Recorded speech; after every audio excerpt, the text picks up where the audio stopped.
এক যুবক আইসা আমার পয়গম্বরের হাতে হাত ধরলেন, ধরে বলতেছেন, ইয়া রাসূলুল্লাহ, আপনি আমাদের বাড়ির পহেলা মেহমান হবেন। নবীজি, আমি আপনাকে আমাদের বাড়ির পহেলা মেহমান বানাবো, কেননা জানেননি রাসূল গো, আমার বাড়িতে আমার বাবা অসুস্থ বসে আছে, সেখানে আমার বাবা আপনাকে রিসিপশনের জন্য আসতো, কিন্তু বাবা প্যারালাইসিসের রোগী। ইয়া রাসূলুল্লাহ, ইয়া হাবিবাল্লাহ, আমার বাবা ঘরের ভিতরে বকরির গোশত পাক করে বসে আছে, রাসূল গো, আপনি না গেলে আমার বাবা বকরির গোশতে হাত লাগাবে না। নবীজি, আপনি না যাওয়া পর্যন্ত আমার বাবা খাবারে হাত দিবে না। আমার বাবা আপনি যাওয়ার পরে খাবারে হাত দিবে। আমাকে বলছে আপনাকে আমাদের বাড়িতে নিয়ে যাওয়ার জন্য, আপনি আমাদের বাড়ির পহেলা মেহমান হবেন। রাসূল গো, আপনি আমার সাথে চলেন, আমাদের বাড়িতে আজকে আপনি যাবেন।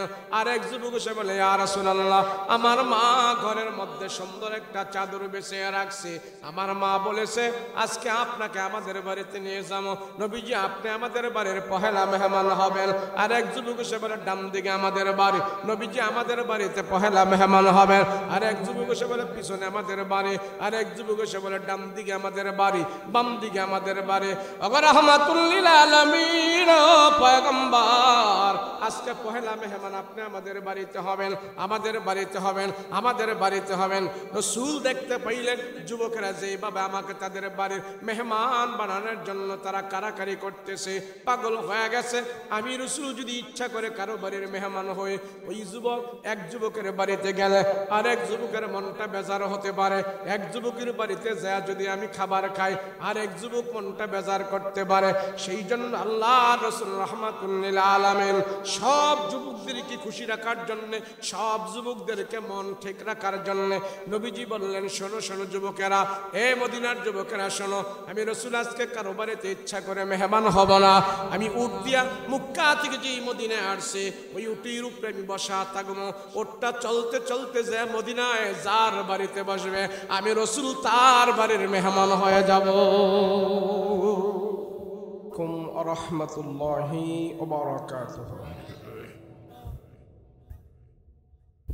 আলহামদুলিল্লাহ,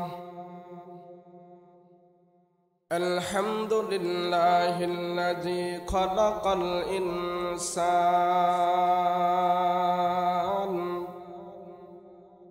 ওয়া আল্লামাহুল বায়ান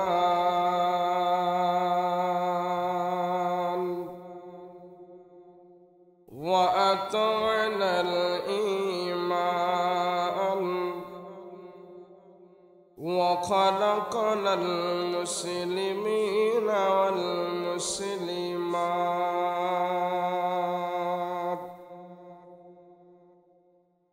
সাল্লাল্লাহু তাআলা আলাইহি ওয়া আলা আলিহি ওয়া আসহাবিহি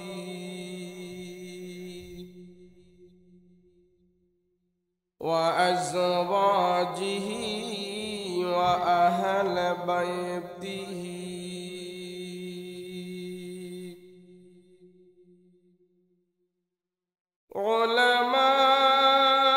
উলামাই উম্মতিহি ওয়া ফুকাহাই মিল্লাতিহি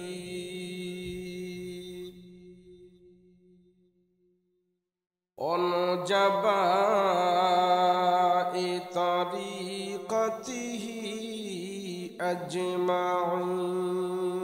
أجمعين الذي أرسله الله تعالى بالحق بشيرا ونذيرا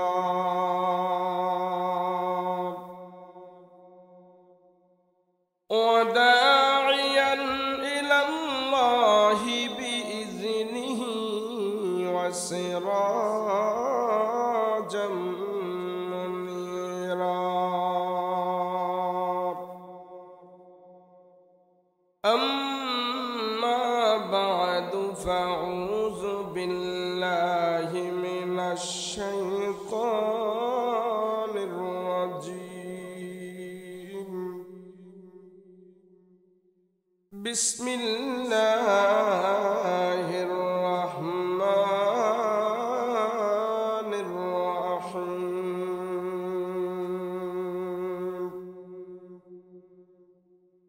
يا أيها الذين آمنوا ادخلوا في السلم كافة ولا تتبعوا خطوات الشيطان إنه لكم عدو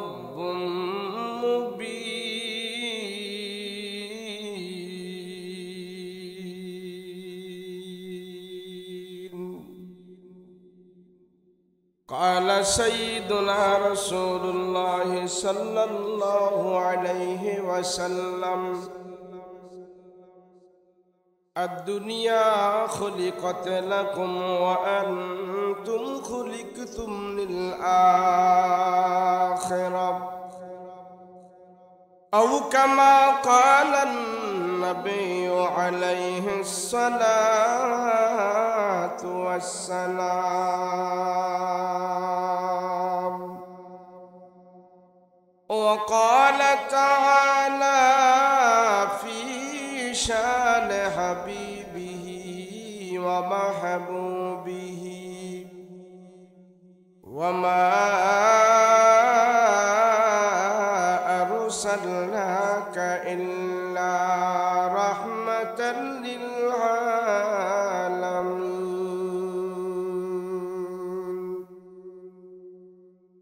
صلى الله على سيدنا ومولانا محمد وعلى آله وأصحابه أجمعين بلغ العلا بكماله كشف الدجى بجماله حسنت جميع خصاله صلوا عليه وآله الحمد لله সবাই আওয়াজ করে পড়ি আলহামদুলিল্লাহ দক্ষিণ রমজানপুর দাখিল মাদ্রাসা ও মসজিদ ও যুব সমাজের উদ্যোগে ওয়াজ আর মাহফিল আজকের মহতি মাহফিলের শ্রদ্ধাভাজন সভাপতি প্রধান অতিথি বিশেষ অতিথি সম্মুখ পানপবিষ্ট দিনদার মুত্তাকি পরহেজগার ভাইয়েরা পর্দার অন্তরালে অবস্থানরত আমার শ্রদ্ধেয় মা বোনেরা আল্লাহ পাকের দরবারে কালিমাত শুকর আদায় করছি আলহামদুলিল্লাহ আল্লাহ যেন এই মজমাকে কবুল করে নেই সকলে বলুন আল্লাহুম্মা আমিন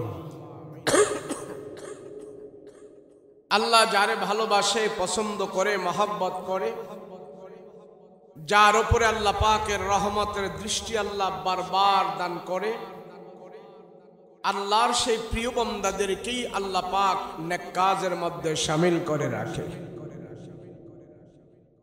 আপনারা যে এখানে বসছেন এটা কি নেক কাজ না বদ কাজ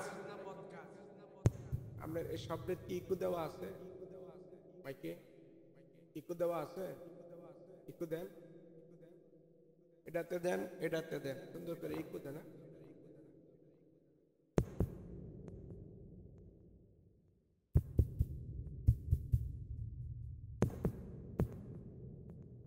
এই যে আমরা বসলাম এখানে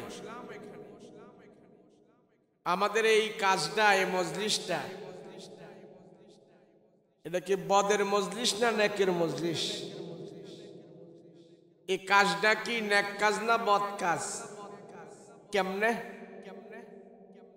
এখানে যারা আমরা বসে আছি কেউ 1 ঘন্টা কেউ 2 ঘন্টা কেউ 3 ঘন্টা কেউ আধা ঘন্টা যে যতটুকুন সময় আমরা এখানে আজকে ব্যয় করছি এবং করব, অতটুকুন সময় আল্লাহর ফেরেশতারা আমাদের আমল নামায় কোনো গুনাহ লিখবে না। সেজন্য এটা নেকের মজলিস। কথা বলেন ঠিক কিনা?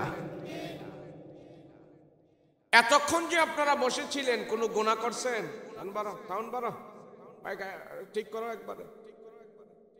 এতক্ষণ যে আপনারা বসেছিলেন কোনো গুনাহ করছেন?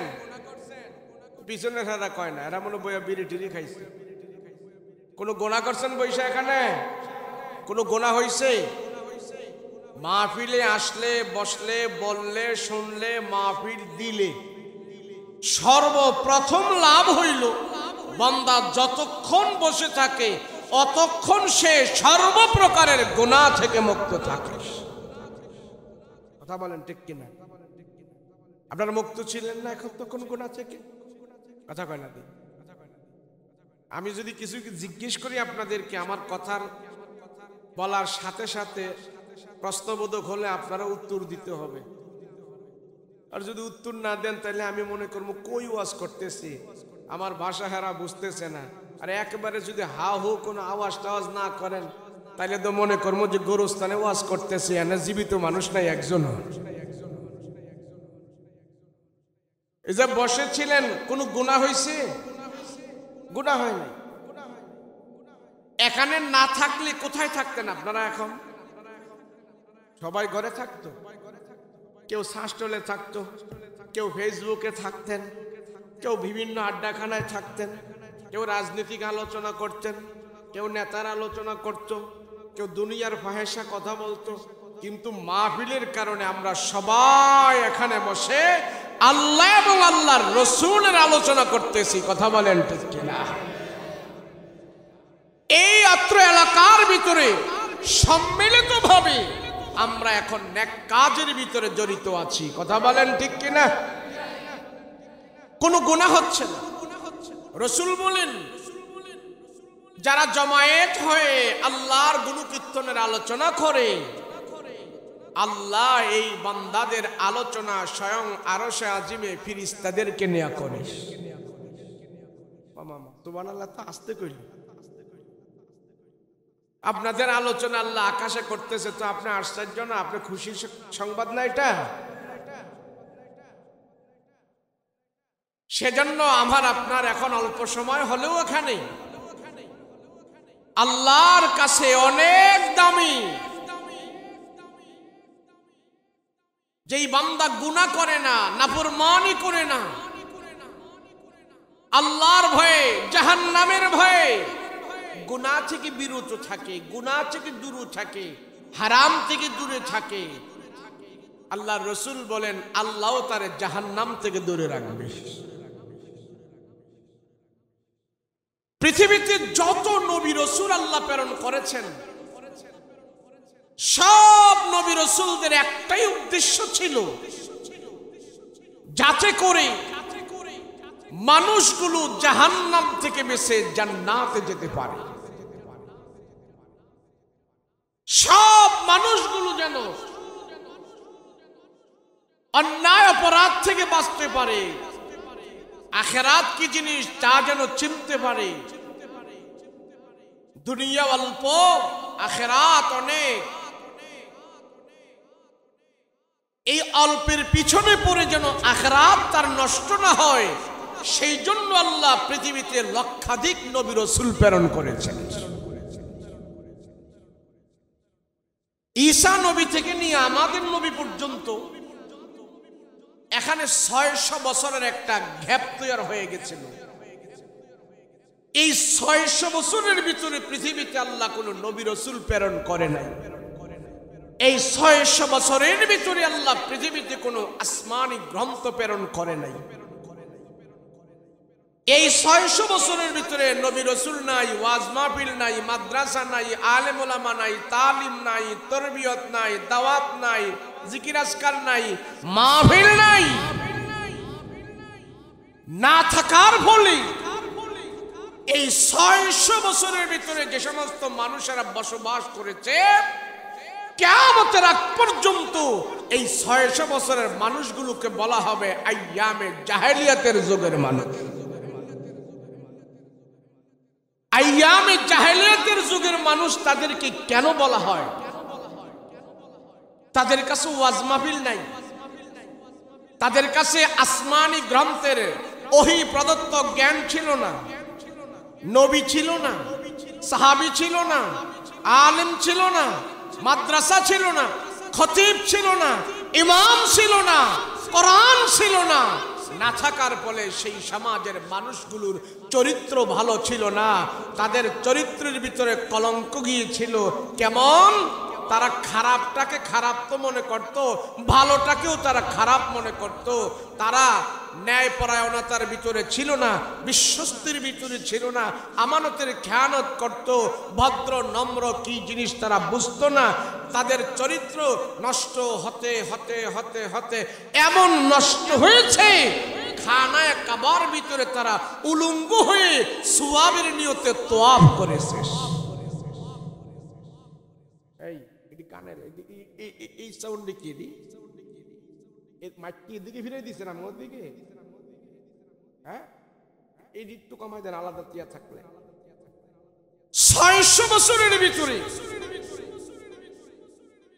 মানুষের আচার ব্যবহার, চলাফেরা হিংস্র জানোয়ারের থেকেও আরো বেশি হয়ে গিয়েছে। এই আমার কথা বুঝে থাকলে বলেন, এই 600 বছরের মানুষের চলাফেরা গুলো, তাদের ভিতরে মানুষত্ব ছিল না। 2 পাওয়ালা মানুষ ছিল তারা, 2 চৌকলা মানুষ ছিল তারা, কিন্তু তাদের ভিতরে মানুষত্ব ছিল না। না থাকার কারণ কি? তাদের কাছে নবী রাসূল ছিল না। কথা বলেন ঠিক কিনা? তাদের কাছে কোরআন ছিল না, তাদের কাছে মাদ্রাসা ছিল না, তাদের কাছে ওয়াজ ছিল না, তাদের কাছে বক্তা ছিল না, তাদের কাছে জান্নাত জাহান্নামের কথা বলার কোনো মানুষ ছিল না। সেজন্য তারা মূর্তি পূজা করেছে, ভূত পূজা করেছে, মাছের পূজা করেছে, গাছের পূজা করেছে। পূজা করতে করতে তারা আল্লাহ কি জিনিস সেটা চেনে নাই, আখিরাত কি জিনিস তারা বুঝে নাই, জান্নাত কি জিনিস তারা জানে নাই, জাহান্নাম কি জিনিস তারা জানে নাই। এইভাবে 600 বছর পরে আল্লাহ তাদের মাঝে একজন রাসূল প্রেরণ করেছেন, যিনি হলেন দু জাহানের সরদার মুহাম্মদুর রাসূলুল্লাহ সাল্লাল্লাহু আলাইহি ওয়াসাল্লাম। নবী আসলেন। নবী আসার পর তাদের সমাজে, এই জাহেলদের সমাজে 40টি বছর রাসূলকে আল্লাহ পাক অতিবাহিত করিয়েছেন। কয় বছর? জোরে বলেন না, কয় বছর? 40 বছর। নবীরে আল্লাহ দুনিয়াতে পাঠায়, বলে নাই নবীজি দাওয়াত দেন, নবীজি এক আল্লাহর কথা বলেন? না না, 40 বছর আমার রাসূলকে আল্লাহ পাক এই জাহেলদের সমাজে চলাফেরা করাইছেন, হাঁটা চলা করাইছেন, খাওয়া দাওয়া করাইছেন। নবীজি বিবাহ শাদী করেছে, ব্যবসা বাণিজ্য করেছে, হাট বাজার করেছে, সমাজ পরিচালনা করেছে, বিচার আচার করছে। 40 বছর সেই জাহেলের যুগের মানুষেরা রাসূলকে দেখছে। 40 বছরের ভিতরে মুহাম্মদের জবান দিয়ে কোনো দিন তারা একটি মিথ্যা কথাও পায় নাই। সুবহানাল্লাহ। 40 বছরের ভিতরে আমার রাসূলুল্লাহর আচরণের দ্বারা আরবের জাহেলের কোনো একজন মানুষও কষ্ট পায় নাই। সুবহানাল্লাহ। কয় বছর বলেন না, কয় বছর? 40টি বছর। এই 40 বছরের ভিতরে সবাই তারা দেখলো মুহাম্মদ আল আমিন, মোহাম্মদ সত্যবাদী, মোহাম্মদ আমানতগার, মোহাম্মদ বিশ্বস্ত। মোহাম্মদের ভিতরে কোনো কিলোকাল নাই, মোহাম্মদের ভিতরে কোনো 2 নম্বরে নাই, মোহাম্মদের ভিতরে কোনো সিটারি নাই, মোহাম্মদের ভিতরে কোনো বাটপারি নাই। সব এক বাক্যে জবাব দিল, মোহাম্মদ তুমি আল আমিন, তোমার মতো নম্র ভদ্র সভ্য এই আরব সমাজে আমরা আর কাউকে খুঁজে পাই নাই। সুবহানাল্লাহ। কয় বছর বলেন না, কয় বছর? 40 বছর। এই জাহেলরা দেখছে 40 বছরে আব্দুল্লাহর বেটা মুহাম্মদ কোনদিন 2 নম্বরই করে নাই। সুবহানাল্লাহ। আর এই 600 বছরের ভিতরে তাদের চরিত্র কেমন গিয়েছিল? এই 600 বছরের ভিতরে আরবের মানুষের মানে পৃথিবীর মানুষের জাহালাতের কথা যদি বর্ণনা করি তো রাত শেষ হয়ে যাবে। এত গুমরাহি, এত জাহালাত, এত বদ্দিন, এত আচার ব্যবহার তাদের নোংরা, কুশ্রী, বিশ্রী ছিল। আমাদের সমাজে যারা মদ খায় এদেরকে সবাই ভালো বলে না খারাপ বলে? এই কথা কর না সবাই। একটু দূরত্বে আওয়াজ যেন যায়, অন্ত আওয়াজই নাই। আবার একটা কেমনে এটা কি আমার দিকে ফিরানো নাকি? হ্যাঁ, সুন্দর করো সাউন্ড। এই যে বাড়ান, দূরত্বে যেন আওয়াজ যায়। সাউন্ড বাড়ালে যদি ক্যান করে উঠে তাহলে এটা লাভ বলে কি বাড়ায়? সুন্দর করেন। কত sound toss toss toss toss করে, পান খাইলে শুদ্ধ মাইকে শোনা যায় না? হ্যাঁ, মাইকটা আমার দিকে ফিরানো নাকি? দেখো ধরো না, ধরো না, ধরো না, কোথাও ধরো না, পালাভূত নষ্ট করে লাভ নাই। বহ এখন সুন্দর করেন। আমি যে দূরত্বে কথা কইলে যায় এটা সাউন্ড কো। হ্যাঁ, এক একটা এক এক দিয়ে সেট করছে। সুন্দর করো। আমরা একটু শর্টটার দিয়ে ওয়াজ করি তো, ওই সাউন্ড ট্যাগ ভালো না হইলে একদিন যদি আপনাদের এলাকায় আইসা ওয়াজ করে যদি গলা ভাঙ্গা যায় তো 8 দিন পরে থাকতে হইব। আর গতকাল যদি মাহফিল কইরা গলা ভাঙ্গা বাসায় পরে থাকতাম, যদি না আসতে পারতাম, কি কইলে নিল আপনারা? আমি যে অসুস্থ এটা বিশ্বাস করতেন? বিশ্বাস করতেন না। কইলে নিলে হুজুরে মনে মুরগির রান বড়, আর একটা পয়সা আরেক বাড়িতে এটা খাইতে গেছে গা, তাই না? তো এর জন্য এই সাউন্ডটা অনেকগুলো খুব আমাদের ভালো হচ্ছে। তোমার মাইক সেট করা হয় নাই, মেয়ে বাইরে বাড়ি করে। যাই হোক, আরবের মানুষ 600 বছরের ভিতরে তাদের চরিত্র তারা নষ্ট করে ফেলেছে নবী রাসূল না থাকার কারণে। আমাদের সমাজে যারা মদ খায় এদেরকে আমরা সবাই ঘৃণা করি। আর এই জাহেলাতার যুগে ওই জাহেলদের সমাজে যারা দামি দামি মদ খাইতে পারত, যাদের বাসায় দামি দামি মদের বোতল থাকতো, ডাম থাকতো, এদেরকে সবাই সম্ভ্রান্ত মনে করত, এদেরকে সবাই নম্র ভদ্র মনে করত, এদের সাথে আত্মীয় করার জন্য সিরিয়াল দিয়ে রাখতো এবং তাদেরকে সবাই ভালোবাসতো যে এই লোকটায় খুব বড় জমিদার, খুব দামি মদ খায়, খুব ভালো মদ খায়। এই অবস্থা হয়ে গিয়েছিল তারা। আমরা তো এখন ছেলে মেয়ে বিবাহ শাদী করাইতে গেলে আমরা দেখি যে ছেলেটার কোয়ালিফিকেশন কি, তার ডিগ্রি কি, তার ভবিষ্যৎ ফিউচার কি, তার বাপ দাদার কেমন সম্পত্তি আছে, এদের বংশটা কেমন, ছেলেটার নম্র ভদ্র কেমন, আমরা এগুলি দেখি ছেলে মেয়ে বিবাহ শাদী করাইতে গেলে। তো ওই জাহেলিয়াতের যুগের মানুষেরা তারা যদি এক একজনে আরেকজনের আত্মীয় করতে যাইতো, বিবাহ শাদী করাইতে যাইতো ছেলে মেয়েকে, ছেলের বাড়িতে যায় দেখতো, প্রথমে যায় দেখতো এরা কেমন দামি মদ খায় নাকি কম দামি মদ খায়, মদের বোতল আর মদের ডামগুলো যায় দেখতো। তো যদি যায় দেখতো যে না এদের বাড়িতে দামি দামি মদের ডাম আছে, এদের সাথে আত্মীয় করা যায়, এরা দামি মদ খায়, এরা সম্ভ্রান্ত পরিবারের। কোথায় গিয়েছিল তাদের মাইল? তাদের ভিতর থেকে কেউ কেউ আবার নারী এবং পুরুষ দুজনে মিলে খানায় কাবা তোয়াফ করতো একেবারে উলঙ্গ হয়ে। বুঝি না, নাউজুবিল্লাহ, আস্তে কইলেন কেন? তো জিজ্ঞেস করতে, তোমরা খানায় কাবা উলঙ্গ হয়ে তোয়াফ করতে আসছো, কারণটা কি? বলে আমরা জামা কাপড় পরে অনেক গুনাহ করছি, তো এই গুনাহযুক্ত জামা কাপড় নিয়ে কেমনে আমরা আল্লাহর ঘরে তোয়াফ করতে আসি, সেই জন্য আমরা খানায় কাবার তোয়াফ করার জন্য আসছি। জামা কাপড় সব খুইলা আমরা উলঙ্গ হয়ে আসছি সোয়াবের নিয়তে। যে জামা কাপড় পরে গুনাহ করছি এগুলি পরে আমরা কেমনে আবার খানায় কাবায় আসি? এটা এখনকার কথা বলতেছি না, জাহেলিয়াতের যুগের কথা বলতেছি। কোন যুগের কথা বলেন না, কোন যুগের? জাহেলিয়াতের। তো যারা এই কথা বলে যে জামা কাপড় পইরা আমরা গুনাহ করছি, সেই জন্য জামা কাপড় কইলা উলঙ্গ হইয়া খানায় কাবায় আমরা তোয়াব করতে আসছি তোয়াবের নিয়তে।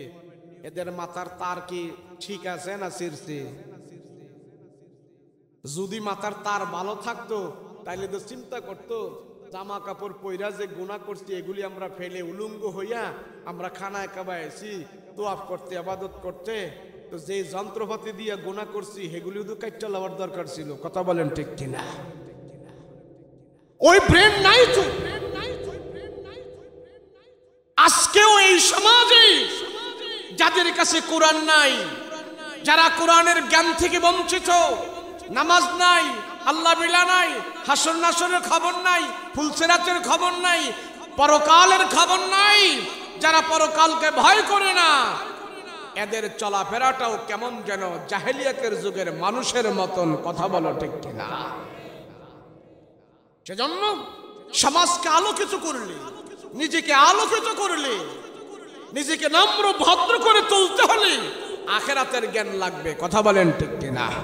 আসমানি জ্ঞান লাগবে, কোরআনের জ্ঞান লাগবে, হাদিসের জ্ঞান লাগবে, রাসূলুল্লাহর জ্ঞান লাগবে। না হয় আমার আপনার জীবন অন্ধকারেই থেকে যাবে, আলো হবে না। কথা বলেন ঠিক কিনা? নবীজি 40 বছরের পরে যখন কালেমার দাওয়াত শুরু করলেন, দুইটা পদ্ধতির মাধ্যমে রাসূল কালেমার দাওয়াত দিয়েছেন। ধরে বলেন কয়টা? বলেন না কয়টা? দুইটা পদ্ধতি। এক, আল্লাহর পক্ষ থেকে আমার রাসূলের কাছে যে কোরআনের আয়াত নাজিল হতো, এই আয়াতগুলো নবীজি তেলাওয়াত করতেন। এই তেলাওয়াত শুনে শুনেই অনেক কাফের মুশরিকেরা বিনা দাওয়াতে কালমা পড়ে তারা মুসলমান হয়ে যেত।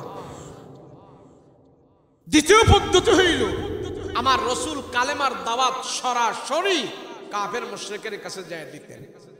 কেউ শুনে ভালো লাগলে মুসলমান হতো, কারো ভিতরে যদি ইমানি জজবা পয়দা হয়ে যেত সাথে সাথেই তারা কালমা পড়ে মুসলমান হয়ে যেত। রাসূল সর্বপ্রথম এই দুই পদ্ধতির মাধ্যমেই মানুষদেরকে ইসলামের প্রতি আকৃষ্ট করেছেন, জান্নাতের প্রতি আকৃষ্ট করেছেন। আজকেও এই দুই পদ্ধতি যদি আমার আপনার ভিতরে থাকে, আমার আপনার সমাজে থাকে, কোরআনের তেলাওয়াত আর কালেমার হাকিকতের দাওয়াত, তাহলে এই সমাজের ভিতরেও এই মানুষগুলো ওই মানুষদের মতন ঈমান নিয়ে তারা কবরের ভিতরে যেতে পারে। যখন আমার রাসূল আল্লাহর কালাম খুলে খুলে তেলাওয়াত শুরু করলো, বিনা দাওয়াতে কিছু মানুষ মুসলমান হলো। রাসূলের ডাইনে বামে সামনে পিছনে কালমা পড়ে মুসলমান হচ্ছে। তো আবু জাহেলের কাছে যায় খবর দিচ্ছে, আবু জাহেল বাড়িতে শুয়ে থাকলে হবে না। বলে কি? বলে আব্দুল্লাহর বেটা মোহাম্মদ তোমাদের ভাতিজা, তার কোরআন তেলাওয়াত শুনে শুনেই অনেক দূর দূরান্ত থেকে মানুষেরা আসে মোহাম্মদকে দেখার জন্যে। তো এসে যখন নাকি তার কোরআনের তেলাওয়াত শুনেই তারা কালমা পড়ে মুসলমান হয়ে যাচ্ছে। মুহাম্মদের ডাইনে বামে ইমানদারের সংখ্যা বাড়ছে, মুহাম্মদের দল বল বাড়ছে। যদি মুহাম্মদের মিশন তোমরা এখন থামিয়ে না দাও, ভবিষ্যতে বিশাল বড় হয়ে যাবে। তোমাদের নেতাগিরি মাতাব্বুরি আর দুনিয়াতে থাকবে না, মক্কার মানুষেরা কেউ শুনবে না। এখনই যা করার মুহাম্মদের বিরুদ্ধে করো। আবু জাহেল চিন্তা করলো, হ্যাঁ কথা তো ঠিক। আমার মতন একটা শক্ত দিলের মানুষ, আমি যখন মুহাম্মদের কোরআনের তেলাওয়াত শুনি আমার দিলটাই মোমের মতো নরম হয়ে যায়। আর মুহাম্মদের এই কোরআনের তেলাওয়াত যদি গাঁও গ্রামের সাধারণ মানুষেরা শোনে তাহলে তো তারা আরো আগে আগে ঈমান নিয়ে আসবে। না, মুহাম্মদের কোরআন তেলাওয়াত যেন কেউ না শুনতে পারে, আমি আবু জাহেল বেঁচে থাকতে সেই ব্যবস্থা করেই আমার মরতে হবে, না হয় আমার কোনো রক্ষা নাই, আমার সম্মান ইজ্জত থাকবে না। এই ভেবে আবু জাহেল মক্কা একটা জায়গা আছে, এই জায়গার নাম হলো দারুন নদওয়া, যেখানে কাফেররা বসে মিটিং করতো। তো দারুন নদওয়া ডাকছে উকবা, শাইবা, লাহাব, উলিদ ইবনে মুগিরা, উতাইবা সব কাফেরদেরকে ডাকছে। ডেকে বলতেছে তোমাদের সিদ্ধান্ত কি, তোমাদের পরামর্শ কি? এইভাবে মুহাম্মদকে আমরা ছাড়তে পারি না। মুহাম্মদ যেইভাবে মানুষদেরকে কোরআনের তেলাওয়াত শুনে শুনে কোরআনের দিকে নিয়ে আসছে, ইসলামের দিকে নিয়ে আসছে। এইভাবে যদি চলতে থাকে আমাদের দেবদেবীর হবে কি? আমাদের বাপদাদার ধর্মের চুনকালি মারবে, আমাদের মান সম্মান সব মোহাম্মদ শেষ করবে। তোমরা কি বলো? এ ওকবা তোমার রায় কি? এ সাইবা তোমার মতামত কি? এ আবুল আহাব তোমার পরামর্শ কি? আবু জাহেল সবাইরে যখন বলতেছে মোহাম্মদের কোরআন তেলাওয়াতের মিশন কিভাবে বন্ধ করতে হবে, তো এক একজন এক এক পরামর্শ দেয়। কয়, হে ভাইজান, আমরা এই করতে পারি, সেই করতে পারি, আমরা মানুষদেরকে ফিরাই দেবো, আমরা মানুষদের পিছনে টাকা টাকা খরচ করবো, মোহাম্মদের কোরআন তেলাওয়াত যেন না শোনে। আবু জাহেল কয়, আমার কাছে একটা বুদ্ধি আছে, যদি তোমরা শোনো মনে হয় তোমরা সফল হবে। বলে, কি বুদ্ধি? বলে, আমরা যদি একটা মিথ্যা তুহমত মোহাম্মদের বিরুদ্ধে যদি আমরা সমাজের মানুষের কাছে প্রচার করে দিতে পারি, এই মিথ্যা তুহমত যদি সমাজের সব মানুষকে আমরা খাওয়াই দিতে পারি, মোহাম্মদের কোরআন তেলাওয়াতের কেউ শুনবে না। বলে, সেটা কি? বলে, শোনো, আমরা নেতারা দায়িত্ব নিই, আমরা নওজোয়ান যুবকদেরকে নিই, মক্কার অলিতে গলিতে পয়েন্টে পয়েন্টে মরে মরে আমরা দাঁড়িয়ে থাকবো, আর বহিরাগত যত মানুষ আছে সবাইকে আমরা বুঝাবো মোহাম্মদ একটা পাগল। এই পাগল কথাটা যদি আমরা খাওয়াই দিতে পারি, পাগলের যত দামি কোরআনের তেলাওয়াতই করুক না কেন, পাগল হিসাবে মানুষ আর কোরআনের তেলাওয়াতকে মনোযোগ দিয়ে শুনবে না, অ্যাকসেপ্ট করবে না। মনে হয় আমার এই বুদ্ধি যদি তোমরা মানো, সফল হতে পারবে। তো সবাই বলতেছে, ইয়েস স্যার, গুড ডিসিশন, আমরা তাই করব। যেই সিদ্ধান্ত সেই কাজ। সকালবেলা যে মক্কার অলিতে গলিতে পয়েন্টে পয়েন্টে মরে মরে আবু জাহেল, উকবা, সাইবা, আবুল আহাব তারা সবাই নিয়ে নেতা কর্মীরা সবাই দাঁড়িয়ে আছে। আর দূর দূরান্ত থেকে গাঁও গ্রাম মফস্বল এলাকা থেকে নারী পুরুষ জুয়ান বুড়া কড়া ছোট সব আসতেছে মোহাম্মদকে দেখার জন্য। মোহাম্মদ শেষ নবী, শ্রেষ্ঠ নবী, দু জাহানের নবী, তারপরে আর কোনো নবী নাই, তারে তো দেখতে হয়। তো যখন খানায় কাবায় ঢুকতেছি, সর্বপ্রকারের মানুষ আসতেছি, আবু জাহিল্লারা বাধা হইয়া দাঁড়াইছে। কই যাও? তোমাদের সন্তান মোহাম্মদ নবী হয়েছে, তারে আমরা দেখতে যাই। যাইও না, যাইও না, যাইও না। একটা পাগল, পাগলের কাছে যায় লাভ কি? যাও বাড়িতে যাও। জনগণ চিন্তা করতেছে ব্যাপারে। মক্কার বড় বড় সর্দারেরা বলতেছে মোহাম্মদ পাগল। বড় বড় সর্দার নেতারা যেহেতু বলতেছে মোহাম্মদ পাগল, মোহাম্মদ পাগল হইল, ছোটখাটো পাগল হইব না, এটা বড় পাগল হইব। আর আমরা আসছি যেহেতু অনেক দূর থেকে, বড় পাগলটারে আমরা এক নজর দেখেই যাব। সব জনগণ এবার উদ্বুদ্ধ হয়েছে, আমরা পাগলটারেই দেখব। নেতারা আমাদেরকে দেন, আমরা আপনাদের সন্তান মোহাম্মদ পাগল, তো পাগলটারেই দেখবো, দেন না। নেতাদেরকে ওভারটেক কইরা জনগণ এবার খানায় কাবায় ঢুকে গেছে। নেতাদের কথা সব সময় জনগণ শোনে না, কথা বলেন ঠিক কিনা? এখন সব জনগণ খানায় কাবায় ঢুকতে ঢুকে খুঁজতেছে পাগলটা কোথায় কোথায় কোথায়। খুঁজতে খুঁজতে যায় পাইলেন তারা আল্লাহর রসুল খানায় কাবার সামনে আল্লাহর কালাম হাতে নিয়ে কোরআন তেলাওয়াত করতেছি। আর আমার রসুলুল্লাহর চেহারা মুবারকের আলো খানায় কাবার দেয়ালের মধ্যে যায় লেগে আছে। নবীজির চেহারার আলোতে পুরাটা খানায় কাবার দেয়াল আলোকিত হয়ে আছে। জনগণ চিন্তা করতেছে, হায় হায়, আবু জাহেল, উকবা, সাইবারা বল, লোকের আমরা দেখতেছি, বলল মোহাম্মদ নাকি পাগল। পাগলের চেহারা কি এত সুন্দর হতে পারে?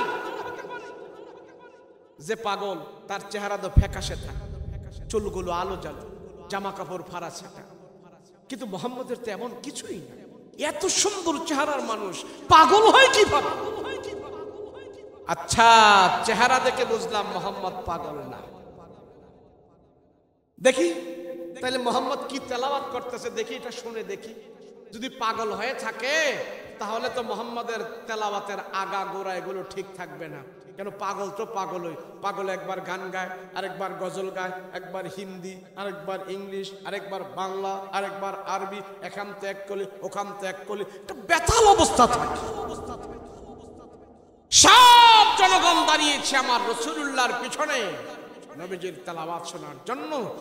আর জনগণ যখন দাঁড়িয়েছে তারা স্তব্ধ হয়ে নীরবে আমার রসুল পাকের পবিত্র জবানের কোরআনের তেলাওয়াত তারা শুনতেছে।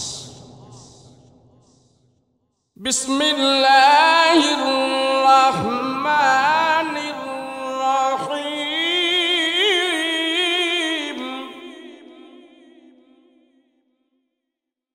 আর রাহমানু আল্লামাল কুরআন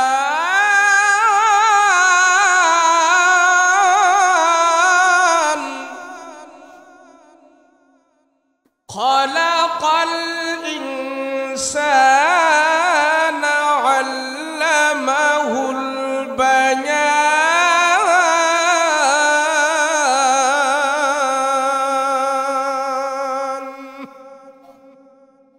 রাসূল কোরআন তেলাওয়াত করতেছে, পিছনে যত লোক দাঁড়িয়ে ছিল নবীজি কোরআনের তেলাওয়াত বন্ধ করে যখন ঘাড় ঘুরে তাকায় দেখলেন সবগুলো লোক আমার রাসূলুল্লাহর কোরআন তেলাওয়াত খুব মনোযোগ সহকারে শুনতেছে। রাসূল কোরআন তেলাওয়াত বন্ধ করার সাথে সাথে নারী পুরুষ জুয়ান বুড়া করা ছোট সবাই এক বাক্যে বলল, ও মুহাম্মদ, মক্কার আবু জাহেল উকবা সাইবা তোমাকে পাগল বলেছে। আমরা তোমার জবানের তেলাওয়াত শুনে বিশ্বাস করে নিয়েছি এবং তোমাকে আমরা সত্য রাসূল মেনে নিয়েছি। তুমি কোনোদিন পাগল হতে পারো না। আমরা তোমার হাতে হাত রেখে কালমা পড়ে মুসলমান হয়ে যেতে চাই। সব জনগণ মুসলমান হয়ে গেছে। এবার আবু জাহেলের কাছে খবর গেছে, আমরা যে বাধা দিছি বাধায় তো কাজ হয় নাই। কইলাম জনগণের পাগল পাগল কইয়া তো খাইলো না। পাগল কথাটা জনগণে কওয়ার চেয়ে না কই ভালো ছিল। এখন তো হিতে আরো বিপরীত হয়ে গেছে। কথা বলেন ঠিক কিনা? ইসলামের ভিতরে ইসলাম ধর্মকে পৃথিবীতে যত আঘাত করেছে, যত বাধা দিয়েছে, কোরআনকে যত বাধা দিয়েছে, কোরআনের জয় তারই আরো আল্লাহ সারা দুনিয়াতে বেগবান করে দিয়েছে। ইসলামের নিয়ম হয়েছে শত্রুপক্ষ যত মোটা হবে, শত্রুপক্ষ যত শক্তিশালী হবে, ইসলামের বিজয় তত তাড়াতাড়ি আল্লাহ জমিনে দান করে দেবেন। সুবহানাল্লাহ। কিন্তু ইসলামের শত্রু নাই, সেখানে ইসলামের বিজয় নাই। বিজয় কার জন্য করবে? ইসলামের পক্ষে লোক নাই, মুজাহিদ নাই, তো কার জন্য আল্লাহ ইসলাম বিজয় করবে? শত্রু যত মোটা, ইসলামের শত্রু যত সবল, ইসলামের বিজয় সেখানে তাড়াতাড়ি সুনিশ্চিত। সেখানে ইসলামের বিজয়। কথা বলেন ঠিক কিনা? এবার আবু জাহেলের কাছে খবর গেল, আমরা সবাই পাগল বললাম। পাগল কথাটা জনগণ খায় নাই, হিতে আরো বিপরীত হয়েছে। আবু জাহেল তেলে বাগুনে জ্বলে গেল। সবাইকে আবার ডাকলো, উকবা সাইবা লাহাব উলিদ ইবনে মুগিরা উতাইবা বড় বড় কাফেরদেরকে আবার যখন ডাকলো, ডেকে আবু জাহেল বলতেছে, এই আরে এইভাবে মুহাম্মদকে চলতে দেওয়া যায় না। কি বলো তোমরা? কি বলো? এক একজন এক এক পরামর্শ দেয়। আবু জাহেল তো হলো একটা শিক্ষিত সিটার। কি সিটার? এই কথা বলেন না, কি সিটার? শিক্ষিত বাটপার। মূর্খ বাটপার যারা হয় সর্বোচ্চ আপনি থানা লেভেল পর্যন্ত যেতে পারবেন, এর উপরে যাওয়ার আপনার কোনো সুযোগ নাই। আর শিক্ষিত সিটার যারা আছে এরা দেশের একদম মেইন পয়েন্টে মন্ত্রণালয়ে বসে বসে কলমের খোঁচা দিয়ে লক্ষ লক্ষ কোটি কোটি টাকা, দেশের টাকা তারা মেরে খাওয়ার সুযোগ পায়। কথা বলেন ঠিক কিনা? এটাকে বলা হয় শিক্ষিত সিটার। তাই আবু জাহেল বলে, শোনো, আমাদের নেতাদের কথা দেওয়ার জনগণ খায় নাই, তবে আমি একটা দালাল ভাড়া করি, ওই দালালটা দিয়া মুহাম্মাদের বিরুদ্ধে কথা বলাবো। কই দালাল পাইবেন কই থেকে আপনি? আমার কাছে আছে। বলে কি? বিশাল বড় একটা জাদুঘর আছে, সে অনেক জাদুর মন্ত্র জানে, তারে যদি আইনা আমরা মোহাম্মদের বিরুদ্ধে লাগাই দিতে পারি, সে যদি সব মানুষদেরকে বলে মোহাম্মদ যে কোরআন তেলাওয়াত করে এগুলি সব জাদুর মন্ত্র, তোমরা এগুলি বিশ্বাস করো না, ওই জাদুঘরের কথা মানুষ শুনতে পারে, মানুষ শুনলে আর মোহাম্মদের কোরআন তেলাওয়াত শুনবে না। এবার সবাই বলে ইয়েস স্যার, এটাও হতে পারে। তো জাদুঘরের ডাইকে আনছে, হাদিসে সেই জাদুঘরের নাম হইল দিমাত নামক জাদুঘর, বাংলায় যাকে বলা হয় জামাত নামক জাদুঘর। লম্বা কালো বিশাল বড় উঁচা দেহের বডি একটা মানুষ ছিলেন জিমাত নামক জাদুঘর। আবু জাহেল তারে ডাইকাই না বলল, তোমাকে দিনার দিরহাম টাকা পয়সা আশরাফি মুদ্রা আমরা অনেক কিছু দিব, আমাদের শেখানো কিছু কথা মুহাম্মদের বিরুদ্ধে তুমি বলবা, পারবা? দালাল তো দালালি, সে বলে ইয়েস স্যার পারবো। রুমালের ভিতরে গাট্টি বাইন্দা তারা দিনার দিরহাম দিয়া কয়, যা তুই বহিরাগত মানুষ মক্কায় যারা আসে সবাই বলবা মুহাম্মদ একটা জাদুঘর, তাই সে জাদুর মন্ত্র তেলাওয়াত করে। তুমি যদি বলো তাহলে আর কোন মানুষ মুহাম্মদের কোরআন তেলাওয়াত শুনবে না, শুনলেও জাদু বইলা বিশ্বাস করবে, এটা এত গ্রহণ করবে না। তো জাদুঘর আস্তে আস্তে করে দিনার দিরহাম পাইয়া খানায় কাবায় গেছে, আর মনে মনে বলতেছে মুহাম্মদ তোমাকে বলে যাব তুমি যেন একটা জাদুঘর, তুমি যেন জাদুর মন্ত্র তেলাওয়াত করো। এই ভেবে যখন খানায় কাবায় ঢুকছি, দুইটা দেখে মুহাম্মদ আল্লাহর কালাম হাতে নিয়ে তেলাওয়াত করতেছে, হাতিবি কাবার উপরে খানায় কাবার সামনে। এইভাবে আল্লাহর রসুলকে দেখার পর জাদুঘর সে চিন্তা করে জীবনে কোনোদিন মুহাম্মদের এত কাছে আসে নাই, আজকে আবু জাহেলের দালালির সুবাদে মুহাম্মদের এত কাছে আসছি, আচ্ছা ভালো করে শুনি মুহাম্মদ কি তেলাওয়াত করে, এরপরে মুহাম্মদকে জাদুঘর বলতে আমার সুবিধা হবে। এই ভেবে লম্বা জাদুঘর আমার রাসূলুল্লাহর পিছনে যায় দাঁড়ায়, আর নবীজি আল্লাহর কালাম তেলাওয়াত করতে। আমার নবী রাহমাতুল লিল আলামিন পয়গম্বর আল্লাহর কালাম খুলে খুলে তেলাওয়াত করতেছে। নবীজির জমানের তেলাওয়াত এত মধুর, এত মজা। আমার পয়গম্বর কোনদিন কোরআনের তেলাওয়াত করা ছাড়া ঘুমায় নাই। নবীজি ঘুমে যাওয়ার আগে কোরআনের তেলাওয়াত করতেন, ঘুম থেকে উঠে আবার পয়গম্বর আল্লাহর কালামের তেলাওয়াত করতেন। রাহমাতুল লিল আলামিন নবীজি দীর্ঘক্ষণ পর্যন্ত তার পবিত্র জবান দিয়ে কোরআনের তেলাওয়াত করতেছেন, কোরআনের তেলাওয়াত করতেছেন, কোরআনের তেলাওয়াত করতেছেন, কোরআনে কারীম তেলাওয়াত করে। আর লম্বা জাদুঘর নবীজির পিছনে দাঁড়িয়ে দাঁড়িয়ে কোরআনের তেলাওয়াত গুলো শুনতেছেন। রাহমাতুল লিল আলামিন পবিত্র জবান দিয়া কোরআন তেলাওয়াত করতেছে। কিছুক্ষণ পরে যখন নাকি কোরআনের তেলাওয়াত বন্ধ করলেন, বন্ধ করে পয়গম্বর ঘাড় ঘুরায় পিছনের দিকে তাকায় দেখে নবীজির পিছনে লম্বা একটা লোক দাঁড়ানো আছে। লম্বা লোকটার চোখ থেকে পানিগুলো টপ টপ করে পড়তেছে, দাড়িগুলো বাসায় ফেলছে, ভিজায় ফেলছে, বুকটা ভিজিয়ে ফেলছি। লম্বা লোকটা শুধু কাঁদতেছে, কান্না করতেছে। আল্লাহর নবী রাহমাতুল লিল আলামিন ডাক দিয়ে বলে, এ ভাই তোমার বাড়ি কই, তুমি কোত্থেকে আসলা, কারণটা কি, এখানে দাঁড়িয়ে দাঁড়িয়ে কেন তুমি কান্না করো, কারণটা কি, কি ব্যাপার, কেন এখানে কান্না করো? আমার কোন সাহাবী তোমাকে কোনো কষ্ট দিয়েছি কিনা বলো, আমার কোন সাহাবীরা তোমাকে কোনো আঘাত করেছে কিনা বলো, কিসের অভাব কিসের প্রয়োজন তুমি বলো, কেন এখানে তুমি কান্না করতেছো, কারণ কি? ওই জাদুকর শুধু দাঁড়িয়ে দাঁড়িয়ে কান্না করতেছে, কোনো কথা বলে না, কথা বলে না। আল্লাহ রাসূল তারা বলে, তুমি বলো কেন কান্না করো, বলো। লোকটা শুধু কান্না করে কান্না করে এক পর্যায়ে যায় ওই জাদুকর বলতেছে, ইয়া রাসূলুল্লাহ, ও মুহাম্মদ, আপনি আমারে কোনো কষ্ট দেন নাই, আপনার কোনো সাহাবী আমাকে কষ্ট দেয় নাই। নবী গো, কেন আমি কান্না করি আপনি জানেননি? বলে, না আমি তো জানি না। বলে, আপনি হয়তো আমার নাম শুনেছেন, কোনোদিন আপনি আমাকে চোখে দেখেন নাই, আপনার নাম আমি শুনেছি, আপনার এত কাছে কোনোদিন আমি আসি নাই। ওগো রাহমাতুল লিল আলামিন পয়গম্বর, আজকে আপনার কাছে আমি আসলাম, আমি অনেকক্ষণ পর্যন্ত দাঁড়িয়ে দাঁড়িয়ে আপনার জবানের তেলাওয়াত গুলো শুনেছি। ও রহমতের নবী, আমার নাম হলো দিমাত নামক জাদুঘর। আমি হাজার হাজার জাদু মন্ত্র জানি, কুফুরি বিদ্যা জানি।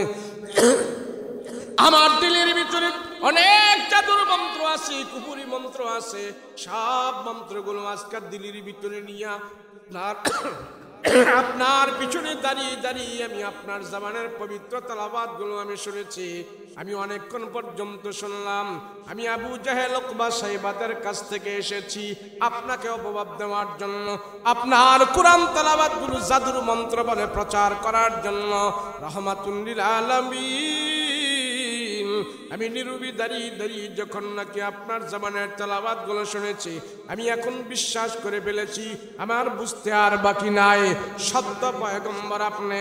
আপনার কোরআনের তেলাওয়াত এগুলি জাদুর মন্ত্র না, এগুলি কাহিনের ভাষা নয়, এগুলি কবির কথা নয়, গণকের কথা নয়, মানুষের কথা নয়, দুনিয়ার কোনো মানুষের কথা নয়, আসমানওয়ালার কথা। আমার আর বুঝতে বাকি নাই ও পয়গম্বর। আমি আর আবু জাহেল উকবা সাইবাদের কাছে যাব না। হাজার হাজার জাদুবিদ্যা নিয়ে আমি যখন নাকি আপনার কোরআনের তেলাওয়াত গুলো শ্রবণ করেছি, এই মুহূর্তে আমার দিল থেকে সব জাদুর মন্ত্রগুলো বের হয়ে গেছে। কোরআনের নূর আমার দিলের ভিতরে ঢুকে গেছে। আমি সিদ্ধান্ত নিয়েছি আপনার হাতে হাত রেখে কালমা পরে আমি জাদুঘর মুসলমান হয়ে যেতে চাই।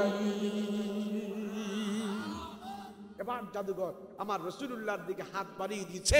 রাসূল থেকে কালমা পড়িয়ে সাথে সাথে মুসলমান বানিয়ে দিয়েছেন। আবু জাহেলের কাছে খবর গেছে, ও আবু জাহেল, ব্যাপার কি ব্যাপার? যে জাদুঘরকে এত টাকা টোকা দিয়ে পাঠিয়েছো মুহাম্মদের বিরুদ্ধে বলার জন্য, সেই জাদুঘরে তো এখন কলমা পড়ে মুসলমান হয়ে গেছে। আবু জাহেল কয়, সারছে, হায় হায় সর্বনাশ, মুহাম্মদের জাদুতে আমাগো জাদুঘর কাবু হইয়া গেছে। ইসলামের নিয়মে যত জ্বর জাপটা, যত আঘাত, যত বাধা ইসলামের উপরে আসছে, কোন ধর্মের উপরে এত বাধা আসে নাই। কথা বলেন ঠিক কিনা?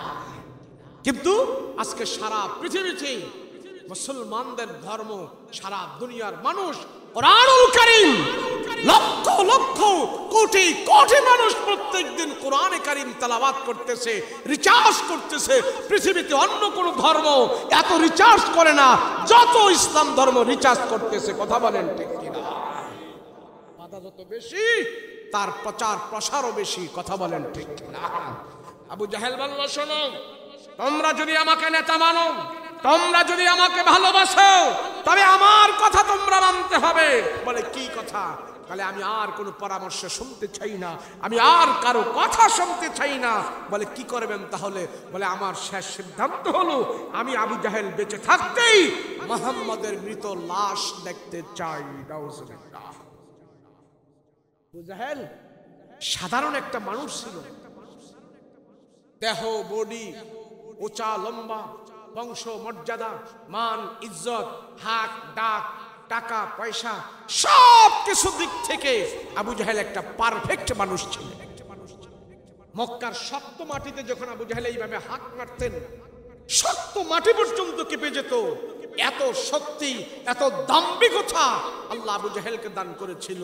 কিন্তু যখন নাকি সে বলছে মুহাম্মদের মৃত লাশ আমি দেখতে চাই, তোমরা যদি আমাকে নেতা মানো, আল্লাহ একটা আবু জাহেল তোর দোয়া কবুল করছি।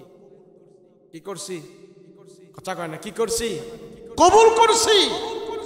তবে দুয়ার এক অংশ কবুল, আর এক অংশ কবুল না। তুই লাশ বলছো তো, লাশ কথাটা কবুল করেছি। তামাম পৃথিবীর মানুষ লাশ দেখতে পাবে, তবে আমার রসুলের লাশ নয়, তোমার লাশ। কথা বলো ঠিক কিনা? আল্লাহ রসুলের শত্রু যত বড়, আল্লাহ তার দুশ্মনকে ধ্বংস করে বড় বড় যন্ত্র দিয়া না, বড় বড় অস্ত্র দিয়া না, ছোট ছোট যন্ত্র দিয়া। কথা বলেন ঠিক কিনা? নমরুদ কি আল্লাহর শত্রু ছোট ছিল না বড় ছিল? নমরুদ আল্লাহর ছোট শত্রু না বড় শত্রু? সবচেয়ে বড় শত্রু ছিল। কিন্তু নমরুদের শেষ করছে কি আল্লাহ বড় অস্ত্র দিয়া না ছোট অস্ত্র দিয়া? কথা বলেন না, ছোট না বড়? আল্লাহর শত্রু বড়, কিন্তু আল্লাহ তারে শেষ করছে ছোট যন্ত্র দিয়া। কথা কোন ঠিক কিনা? যন্ত্রটার নাম কি? আরে শুধু মশা না, মশার ভিতর থেকে আল্লাহ বার করছে কোনটার একটা ভা নাই, ল্যাংড়াটা করি। আল্লাহকে আমার শত্রু বড়, কিন্তু তারে ধ্বংস করবো আমি ছোট্ট একটি অস্ত্র দিয়া। এও সে মশা, একটা পা নাই। আল্লাহ কয় এটাই তো আমার কারিশমা, এটাই তো আমার ক্ষমতা, আমার তো এটাই বাহাদুরি। শত্রু যত বড় হবে তারে ধ্বংস করতে আমার তত বড় অস্ত্র লাগবে না, ছোট যন্ত্র দিয়েই আমি আল্লাহ তারে শেষ করে দেব। কথা বলেন ঠিক কিনা? আমার রাসূলুল্লাহ শত্রু আবু জাহেল সবচেয়ে বড় ছিল। সে আবু জাহেলরে আল্লাহ ধ্বংস করতে দুইটা নাবালেক ছেলে দিয়া। কি দিয়া? কন্যা, জোরে কন্যা। নাবালেক, নাবালেক, একটার বয়স 7 আর একটার বয়স 8। এই দুই ভাই দিয়া আবু জাহেল বড় শত্রুরে একদম দুনিয়া থেকে গেছান করে দিচ্ছে। দুই ভাই যায়া তা ঘোড়ার উপর থেকে পিটাইয়া কুবাইয়া আবু জাহেলের নিচে ফালাইছে। এরপরে অন্য সাহাবীরা যায়া আবু জাহেলরা দুনিয়া থেকে শেষ করেছে। সুবহানাল্লাহ। আবু জাহেল বলি, আমার জীবনের সবচেয়ে বড় তোমাদের কাছে চাওয়া এবং পাওয়া, আমি আবু জাহেল বেঁচে থাকতেই মুহাম্মাদের মৃত লাশ আমি দেখতে চাই। তোমাদের যার যার বাড়িতে 3 বর্ষা বললাম অস্ত্র শস্ত্র যা কিছু আছে সব কিছু নিয়ে মুহাম্মাদের বাড়ি আজ ঘেরাও করো। লম্বা কথা আমি সংক্ষিপ্ত করে বলছি। মুহাম্মাদের বাড়ি ঘেরাও করো। তা আবু জাহেল নেতায় বলছে এখন কি কেউ বাকি থাকবে? সবার ঘর থেকে তীর, বর্ষা, বল্লম, রান্দা যা যা অস্ত্র শস্ত্র আছে সব কিছু নিয়ে নারী পুরুষ জোয়ান বুড়া করা ছোট সবাই আসতেছে। রাতের অন্ধকার বাড়তেছে, অস্ত্রের ঝনঝনানি বাড়তেছে। আমার রাসূলুল্লাহর ঘরের চতুর্পার্শ্বে সব কাফের মুশরিকরা গ্রাও করেছে আজ রাতেই মুহাম্মদকে অতর্কিত হামলা করে দুনিয়ার জমিন থেকে বিদায় করে দেওয়া হবে। নাউজুবিল্লাহ। তো আল্লাহ রাসূল আর আলী দুই ভাই তারা ঘরের ভিতরে পরামর্শ করতেছে দিনের কাজটা কেমনে করা যায়, আল্লাহর হুকুম কিভাবে সমাজে বাস্তবায়ন করা যায়। এইভাবে যখন নাকি পরামর্শ করতেছে শত্রুরা ঘরের চতুর্দিকে ঘেরাও। আল্লাহর পক্ষ থেকে আল্লাহ পাক জানাই দিলেন, নবীজি আমি শুধু আপনার খবর রাখি না, আমি আপনার শত্রুদেরও খবর রাখি। কথা বলেন ঠিক কিনা? যারা ইসলামের বিরোধিতা করে, যারা কোরআনের বিরোধিতা করে, যারা আল্লাহ রাসূলের বিরোধিতা করে, যারা মাদ্রাসা মসজিদের বিরোধিতা করে, তাদের খবর আল্লাহর কাছে আছে না নাই? বলেন আছে না নাই? এবার আল্লাহ বলছেন, হাবিব ঘরের চতুর্পার্শ্বে, আপনার ঘরের চতুর্পার্শ্বের অবস্থা ভালো না। নবীজি আপনি ঘরের দরজা খুলুন, ঘরের দরজা খুলে আপনি দেখেন ঘরের অবস্থা ভালো না। তো নবীজি ঘরের দরজা খুলে দেখতেছে, হায় হায় সর্বনাশ, আমার বংশের লোক, আমার বন্ধু, আমার ভাই, আমার দেশের, হায় হায় হায়, এরা সবাই আজকে অস্ত্র শস্ত্র নিয়ে যেইভাবে উৎপেতে আছে, আমাকে মনে হয় শেষ করে দেবে। আল্লাহ আমি করবটা কি এখন? আল্লাহ কে নবীজি যা করার আমি আল্লাহই করব, আপনার কিছু করা লাগবে না। সুবহানাল্লাহ, সুবহানাল্লাহ। আমি আল্লাহই করব, তবে আপনি একটু হরকত করবেন। কি হরকত? বলে হরকতটা হইল আপনি ঘর থেকে এক্ষুনি বের হন। ইয়া রাসূলুল্লাহ আপনি ঘর থেকে বের হন, বের হই আপনি এক্ষুনি এই মক্কার জমিন ছেড়ে আপনি মদিনার দিকে পাড়ি জমান। রাসূল এই কথা শোনার পর একটু বিচলিত হয়ে গেলেন, আল্লাহ আমি মক্কার জমিন ছেড়ে এক্ষুনি মদিনায় চলে যাব, আমি তো প্রস্তুত নয়। আর মদিনার জমিনে যে আমি এখন কি করব? মক্কায় তো আমার সবকিছু। আয় আল্লাহ আমার মক্কার জমিন ছেড়ে আমি কেমনে মদিনায় যাব? মক্কার জমিনে খানায় কাবা আছে, আমার মা বাবার কবর আছে, আমার বংশধরদের কবর আছে মক্কার জমিনে। আয় আল্লাহ খানায় কাবার সামনে আমি 1 রাকাত নামাজ পড়লে আপনি আমাকে 1,00,000 রাকাতের সওয়াব দান করেন। মদিনায় গেলে তো আমি 1,00,000 রাকাতের সওয়াব পাবো না। খানায় কাবার সামনে আমি বসে বসে কোরআন তেলাওয়াত করি, মদিনায় তো খানায় কাবা নাই, আমি মদিনায় যাই কি করব? আল্লাহ আমার পেটে 2 দিন 3 দিন পর্যন্ত খাবার থাকে না, আমার ঘরের চুলায় আগুন জ্বলে না, আমি কোনো মানুষের কাছে সওয়াল করি না, খানায় খাবার সামনে বসে বসে আমি কোরআন তেলাওয়াত করি, সেই কোরআন তেলাওয়াতের বিনিময়ে আমার পেটের ক্ষুধা দূর হয়ে যায়, কোরআন তেলাওয়াতের বিনিময়ে আমার সব ক্লান্তি দূর হয়ে যায় খানায় খাবার বরকতে। আয় আল্লাহ, আমি যদি এক্ষণে মক্কা ছেড়ে মদিনার জমিনে আমি চলে যাই, মদিনায় যদি আমার পেটের এমন অবস্থা হয় 2 দিন 3 দিন পর্যন্ত আমার খাবার থাকে না, কার কাছে আমি যাব? খানা খাবার সেখানে পাবো না, খানা খাবার সামনে আমি কোরআন তেলাওয়াত করতে পারবো না। আল্লাহ আপনি আমাকে অন্য ব্যবস্থা করেন। আল্লাহ পাক ডাক দিয়ে বলে, রহমতের নবী, আমি আল্লাহ যা সিদ্ধান্ত আপনার পক্ষে নিয়েছি আপনার তা মানতে হবে। নবীজি আপনি বেশি বুঝবেন না, আমার আল্লাহর হুকুমের কাছে আপনার ব্রেন কিছুই না।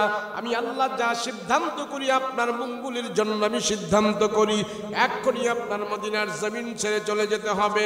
রাহমাতুল লিল আলামিন আমার নবী আবু বকরের বাড়িতে যাইয়া আবু বকরকে সাথে নিয়া নবীজি মক্কা থেকে মদিনায় গিয়েছেন। 4 দিন সময় লেগেছে। 4 দিন পরে যায়া মদিনার জমিনে যখন রাসূল পা রাখলেন, পা রাখার সাথে সাথে নবীজি দেখতে পাইলেন 10-12 জনের যুবক, 10-12 জন যুবকের একটা জামাত আমার পয়গম্বরকে রিসিপশনের জন্য আসলেন, নবীজির ইস্তেকবালের জন্য তারা দাঁড়িয়ে আছে। আল্লাহর নবী জিজ্ঞেস করলেন, এ যুবকেরা তোমরা এখানে কেন দাঁড়িয়ে আছো? যুবকেরা ডাক দিয়ে বলে, ইয়া রাসূলুল্লাহ, আমরা জেনেছি আপনার আগমন মদিনায় হবে, সেই জন্য আজ থেকে 4 দিন আগে রাসূল এখানে এসে আপনার জন্য আমরা অপেক্ষা করতেছি। 4 দিন লেগেছে। রাহমাতুল লিল আলামিন যুবকদেরকে দেখে আশ্চর্য হয়ে যায়। হায় রে, মক্কার আমার বংশের মানুষেরা, আমার বংশের আমার গোষ্ঠীর লোকেরা আমার ঘর থেকে আমাকে বিদায় করে দিল, আর মদিনার যুবকেরা তারা আমার জন্য এখানে স্বাগতম জানানোর জন্য তারা দাঁড়িয়ে আছে। প্রত্যেকটা যুবকের হাতের ভিতরে আমার রাসূলের জন্য হাদিয়া নিয়ে দাঁড়ানো আছে। এক যুবকের হাতে দুধের পেয়ালা, আর এক যুবকের হাতে শরবতের পেয়ালা, আর এক যুবকের হাতে গাছের তাজা খেজুর, আর এক যুবকের হাতে ফুলের মালা, আর এক যুবকের হাতে ফলের মালা। এক একটা জিনিস নিয়ে মদিনার যুবকেরা আমার পয়গম্বরের জন্য সেখানে তারা দাঁড়িয়ে আছে। এক যুবক এসে আমার পয়গম্বরকে বললেন, ইয়া রাসূলুল্লাহ, ও রহমতের নবী গো, আমার উট থেকে দুধ দহন করে আপনার জন্য নিয়ে আসছি, নবীজি আপনি দুধ পান করেন। নবীজি দুধের পেয়ালাটা যুবকের হাত থেকে যখন না কিভাবে টান দিলেন মুখে এনে এক চুমুক দুধ পান করে পেয়ালাটা আবার রাসূল যুবকের হাতে দিয়া দিলেন। হে যুবক, মক্কার দুধ মদিনার দুধ এমন কেন পানসা হয়ে গেছে? এটা খাওয়ার উপযুক্ত না। কারণ কি? কারণ কি? যুবক ডাক দিয়া বলে, ইয়া রাসূলুল্লাহ, আজ থেকে 4 দিন আগে দুধ দহন করে আপনার জন্য দাঁড়ায় আছে। রাসূলকে 4 দিন পরে তো দুধ খাওয়ার উপযুক্ত থাকে না, এটা পানসা হয়ে গেছে। নবীজি আমি কথা দিলাম, যতদিন আপনি মদিনায় থাকবেন আমার উট থেকে গরম দুধ দহন করে আপনার জন্য মেহমানদারির ব্যবস্থা করব। রাসূল এত খুশি হইলেন, আল্লাহ মক্কার মানুষগুলো আমাকে ঘর থেকে বের করে দিয়েছি, আর মদিনার ছেলেগুলো আমাকে তারা এইভাবে বরণ করে নিয়েছে। আল্লাহ তাদেরকে আমি কি দেব? আল্লাহ মদিনার সীমানায় তাদের মেহমানদারি দেখে, তাদের ভালোবাসা দেখে আমার রাসূল আল্লাহর দরবারে হাত উঠায় দোয়া করলেন, আল্লাহ মদিনার জমিনে বরকত দাও, মদিনার মানুষের মালে বরকত দাও, মদিনার মানুষের হায়াতে বরকত দাও। আল্লাহ তাদের জমিনে ফসলাদিতে বরকত দান করু। রাসূলুল্লাহর কদম মোবারক মদিনায় পড়লেন, আর হাত উঠায় যখন রাসূল দোয়া করলেন, রাসূলের দোয়ার বরকতে মদিনাবাসীদেরকে আল্লাহ এমন বরকত দিয়েছে, যাদের বাগানে 3 মাস খেজুর আসতো, যাদের বাগানে 6 মাস খেজুর আসতো, রাসূলুল্লাহর আগমন মদিনায় হওয়ার কারণে এখন 3 মাস আর 6 মাস নয়, 12 মাস তাদের গাছে খেজুর ধরা শুরু করে দিয়েছে। এই যে বরকত শুরু হইল, কিয়ামতের আগ পর্যন্ত মদিনাবাসীদের জমিন আল্লাহ বরকত দিতেই থাকবে। মদিনাবাসীর লোকেরা কোনোদিন অভাবে পড়বে না। এখনো পড়ে নাই। যারা হাজী সাহেব হজ করতে গিয়েছেন, মদিনার থেকে সোজা পূর্বের ঘেট দিয়ে হাঁটতে হাঁটতে হাঁটতে হাঁটতে দূরে গেলে দেখা যায় উহুদ পাহাড়। 11 কিলোমিটার লম্বা পাহাড়টা, 6 ফিট এইভাবে উপরে, 6 মাইল এইভাবে উপরে, আর 11 মাইল এইভাবে লম্বা উহুদ পাহাড়। পৃথিবীর কোন পাহাড়ের সাথে উহুদ পাহাড়ের মিল নাই। পৃথিবীর পাহাড় হয়তো কালো থাকে, না হয় সবুজ থাকে, আর উহুদ পাহাড়টা পুরাটা যেদিকটা যাবেন সেদিকটা দেখবেন এটা লাল হয়ে আছে। কি হয়ে আছে? লাল হয়ে আছে। সারা দুনিয়ার মানুষ গবেষণা করতেছে এই উহুদ পাহাড় নিয়ে। আর রাসূল বলছেন এই উহুদ পাহাড়কে আমি ভালোবাসি, উহুদ পাহাড়ও আমাকে ভালোবাসে। কেন জানেন? এখন সারা দুনিয়ার মানুষ গবেষণা করতেছে যে উহুদ পাহাড়ের ভিতরে এমন কিছু জিনিস রয়েছে যে জিনিসগুলো তাম পৃথিবীর চাইতে আল্লাহ পাক এখানে দামি জিনিস আল্লাহ পয়দা করেছে। কেউ কেউ বলে পুরো পাহাড়টাই স্মরণ দিয়ে ভর্তি করা আছে। কিছুদিন আগে এই মদিনার মসজিদে নববীর অদূরে এক স্বর্ণের পাহাড় পাওয়া গেছে। আমরা চাইছিলাম ভিতরে যাওয়ার জন্য, কিন্তু দেয় নাই। পুরাটা এইভাবে দেয়াল দিয়ে রাখছে, টিন দিয়ে ঘেরা করে রাখছে, কোনো মানুষ সেখানে যাইতে দেয় নাই। পুরা পাহাড় স্বর্ণের পাহাড় আল্লাহ মদিনার জমিনে দান করে দিস। মদিনাবাসীরা আমার রাসূলকে সর্বোচ্চ মেহমানদারি করেছে, দিল দিয়ে ভালোবাসছে। আল্লাহ বলে ও মদিনাবাসীরা, আমি আল্লাহ কিয়ামতের আগ পর্যন্ত এই মদিনার শহরকে নিরাপত্তা দান করব। আল্লাহ কোরআনে বলেন ওয়াহাজাল বালাদিল আমিন, 2 শহরের নিরাপত্তার দায়িত্ব আমি আল্লাহ স্বয়ং নিজে নিয়েছি। এক হলো মক্কা, আরেক হলো মদিনা। মক্কা তো আমার ঘর, সেই জন্য আমি নিয়েছি। আর যেখানে মদিনা, আমার রাসূল সেখানে শুয়ে আছে, রাসূলুল্লাহর কদম মোবারক মদিনায় পড়েছে, সেই জন্য আমি মদিনা শহরের দায়িত্ব আমি আল্লাহ স্বয়ং নিজে নিয়ে নিয়েছি। আবু জাহেল রাসূলকে বের করে দিছে মক্কা থেকে, মনে করছে মুহাম্মদরে বের করে দিয়া আমি আবু জাহেল মক্কাতে মাতাব্বুরি করব, আমি আবু জাহেল মক্কার বড় সর্দার হব। আল্লাহ কো তোর মাতাব্বুরিও থাকবে না, সর্দারও থাকবে না। যেখানে আমার রাসূল নাই সেখানে তোর আবু জাহেলেরও কোনো দাম নাই। কথা বলেন ঠিক কিনা?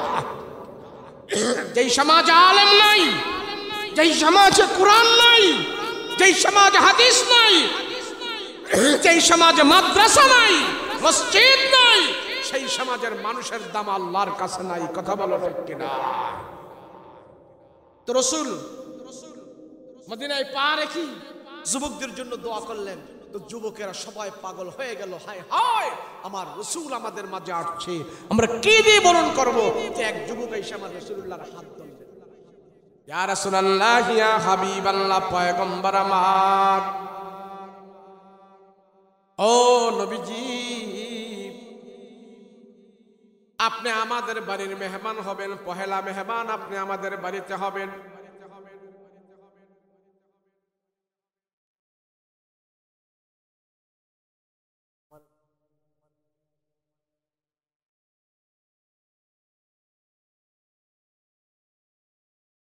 এক যুবক এসে আমার পয়গম্বরের হাতে হাত ধরলেন, ধরে বলতেছেন ইয়া রাসূলুল্লাহ, আপনি আমাদের বাড়ির পহেলা মেহমান হবেন।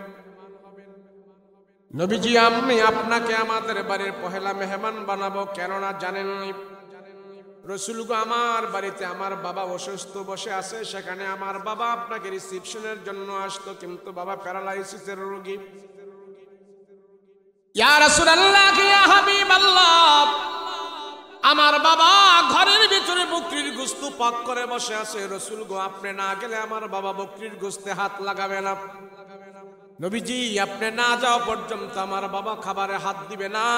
আমার বাবা আপনি যাওয়ার পরে খাবারে হাত দিবে। আমাকে বলছে আপনাকে আমাদের বাড়িতে নিয়ে যাওয়ার জন্য, আপনি আমাদের বাড়ির পহেলা মেহমান হবেন। রাসূল গো, আপনি আমার সাথে চলেন, আমাদের বাড়িতে আজকে আপনি যাবেন। আর এক যুবক এসে বলে ইয়া রাসূলুল্লাহ, আমার মা ঘরের মধ্যে সুন্দর একটা চাদর বিছিয়ে রাখছে, আমার মা বলেছে আজকে আপনাকে আমাদের বাড়িতে নিয়ে যাবো। নবীজি, আপনি আমাদের বাড়ির পহেলা মেহমান হবেন। আর এক যুবক এসে বলে ডান দিকে আমাদের বাড়ি। নবীজি, আমাদের বাড়িতে পহেলা মেহমান হবেন। আর এক যুবক এসে বলে পিছনে আমাদের বাড়ি, আর এক যুবক এসে বলে ডান দিকে আমাদের বাড়ি, বাম দিকে আমাদের বাড়ি। ওগো রাহমাতুল লিল আলামিন পয়গম্বর, আজকে পহেলা মেহমান আপনি আমাদের বাড়িতে হবেন, আমাদের বাড়িতে হবেন, আমাদের বাড়িতে হবেন।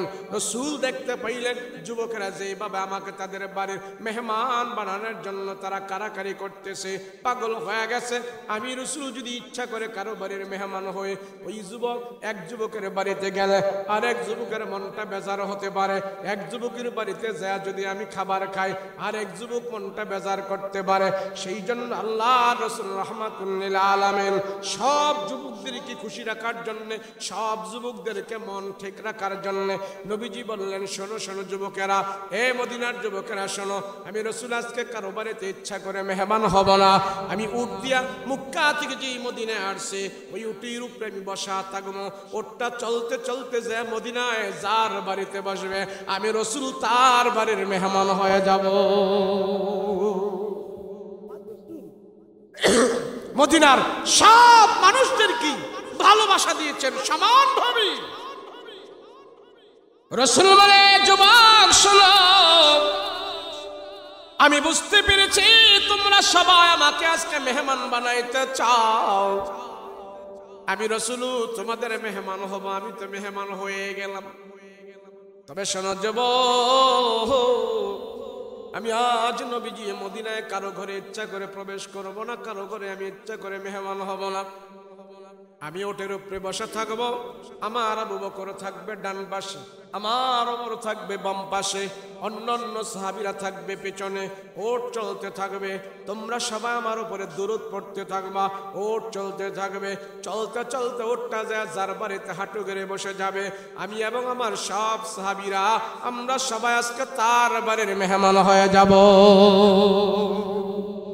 নবীজি উটির উপরে বসলেন আর সাহাবীরা সব পয়গম্বরের ডানে বামে আছেন। আল্লাহর নবীর উপরে তারা দুরূদ পড়তেছে। ওট চলতেছে, চলতে চলতে সমতল ভূমি দিয়ে ওটটা চলল। কিছুক্ষণ যাওয়ার পরে ওটটা আবার ওটটা আবার পাহাড়ের উপরে উঠলো। পাহাড়ের উপরে উঠা ওটটা একটা দোতলা বাড়ির সামনে বসে গেল। দোতলা বাড়ির সামনে বসে উট হাঁটু গেড়ে বসে গেছে। নবীজি উটের লাগাম ধরে টান দেয়, উঠো।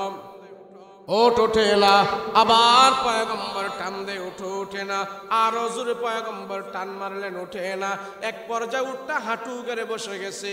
আল্লাহর নবী বুঝতে পারলেন আল্লাহ পাক আমাদেরকে এবারের মেহমান বানিয়ে দিয়েছেন। উটটা আর উঠতে থাকে না, উঠে না, ওঠে না। এবার আল্লাহর নবী ডাক দিয়া বললেন, এ সাহাবীরা, বাড়ির মালিককে তোমরা তালাশ করে নিয়ে আসো। একজন সাহাবী যখন নাকি এলান করলেন বাড়ির মালিককে, দেখতেছেন পয়গম্বর দেখতেছেন ঘরের ভিতর থেকে একটা মধ্যবয়সী লোক পয়গম্বরের দিকে আগা আগা আসতেছে। নবীজি তারে দেখে চিনে ফেললেন, এইটা তো আমার সাহাবী আবু আইয়ুব আনসারী। আল্লাহর নবী ডাক দেয়া বলে, হে আবু আইয়ুব, এটা কি তোমার বাড়ি? বলে, হ্যাঁ ইয়া রাসূলুল্লাহ, এটা আমার বাড়ি। নবী বলে, আবু আইয়ুব, আল্লাহ পাক বিনা দাওয়াতে তোমার বাড়ির মেহমান আমাদেরকে বানায় দিয়েছে। আবু আইয়ুব আনসারী বলে, আলহামদুলিল্লাহ, আমি খুশি, আমি খুশি। আল্লাহর নবী ডাক দেয়া বলে, আবু আইয়ুব, আমি রাসূল বিনা দাওয়াতে তোমার বাড়ির মেহমান হইলাম, তুমি খুশি না বেজার? এবার আবু আইয়ুব আনসারী ডাক দেয়া কয়, রাহমাতুল লিল আলামিন নবী আমার খুশি আজকে কে দেখবে, কে দেখবে? তাম পৃথিবীটা যদি আমাকে কেউ বিক্রি করে দেয় আমি এত খুশি হব না। আমার বাড়ির মেহমান আমার নবী হওয়ার পরে আমি যেই পরিমাণে খুশি হয়ে গেছি। আল্লাহু আকবার। পৃথিবীটা যদি আমাকে কেউ দিয়ে দেয় আমি এত খুশি হব না রাসূল, আপনি আমার বাড়ির মেহমান হওয়ার পরে আমি যেই পরিমাণে খুশি হয়ে গিয়েছি। আলহামদুলিল্লাহ। রাসূল বলে, আবু আইয়ুব, আমি মক্কা, আমি মদিনায় কারো বাড়িতে ইচ্ছা করে যাই নাই, সবাই আমাকে মেহমান বানানোর জন্য তারা তৈয়ার হয়ে আছে।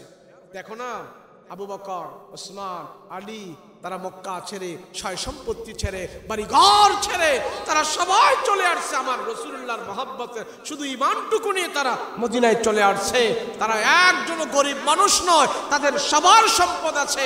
খেজুরের বাগান রেখে, উট রেখে, বকরির মেষপাল রেখে শুধু ঈমান নিয়ে তারা মদিনায় চলে আসছে আমার রাসূলুল্লাহর ভালোবাসায়। পাতেও খাবার দাবার যা ছিল সব শেষ হয়ে গেছে। আবু আইয়ুব, একটু তোমার মুসলমান ভাইদের জন্য একটু মেহমানদারির ব্যবস্থা করো না। আবু আইয়ুব আনসারী যখন রাসূলের জবান থেকে কথাটা শুনলো, সাথে সাথে আবু আইয়ুব আনসারী ওট বকরি জবাই করা শুরু করে দিয়েছেন। সুবহানাল্লাহ।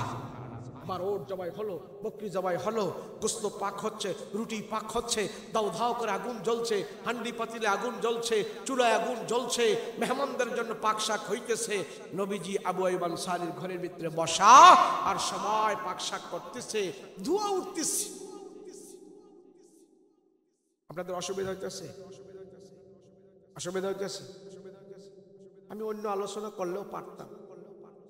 4-5টা গজল গাজল গাইলে, আরো 2-3টা এদের সাথে কতটুকু কইলে 2 ঘন্টা 2.5 ঘন্টা পার করার বুদ্ধি আমাকে আছে।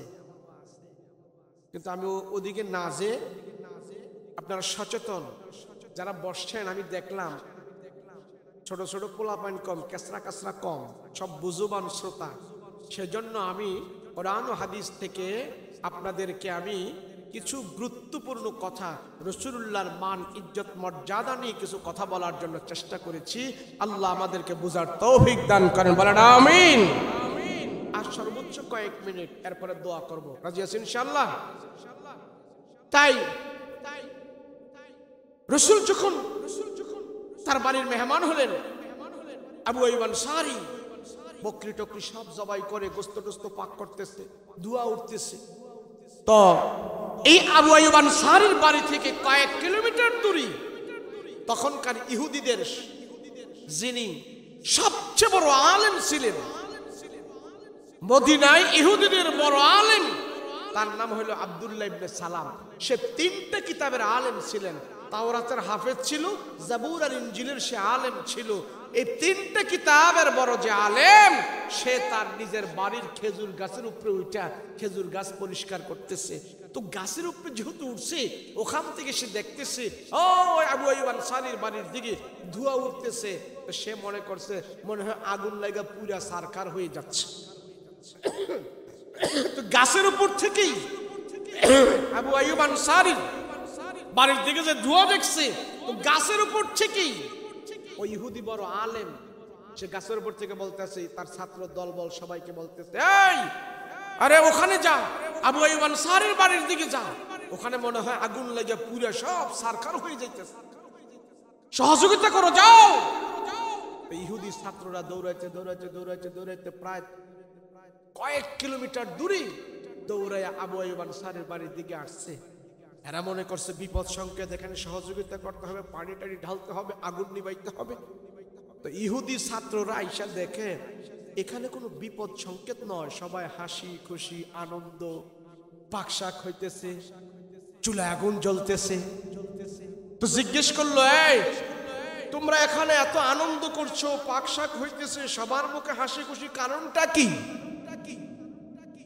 তো আবু আইয়ুব আনসারীর বাড়িতে যে মেহমান তারা বলতেছে, জানো না কারণ কি? বলে না, জানি না। তো আমরা তোমরা মনে হয় ইহুদি? বলে হ্যাঁ আমরা ইহুদি। কারণ কি বলো? কারণ কি জানো না? মক্কার মুহাম্মদ মদিনায় চলে আসছে, অলরেডি আবু আইয়ুব আনসারীর বাড়িতে অবস্থান করেছে, নবীজির আগমনের সুবাদে এখানে মেহমানদারির পাকশাক হইতেছে। সুবহানাল্লাহ। তো ইহুদিরা বলল, কি মুহাম্মদ মদিনায় চলে আসছে? বলে হ্যাঁ। এখন এই ইহুদি দলবল ছাত্ররা বলে, আচ্ছা ঠিক আছে, আমাদের হুজুরের খবর দেই। আমাদের হুজুর, আমাদের ওস্তাদ সব সময় আমাদেরকে তাওরাত পড়ে পড়ে মুহাম্মদের কথা আমাদেরকে শোনাইতো, আমরা যে আগে আমার হুজুরকে খবর দেই। তো তারাও দৌড়াইতে দৌড়াইতে আবার সেই হুজুরের বাড়িতে চলে গেছে। হুজুর তো গাছের উপরেই আছে, খেজুর গাছ পরিষ্কার করতেছে, 2-3 দিন ধরে খেজুর গাছ পরিষ্কার করতেছে উনি।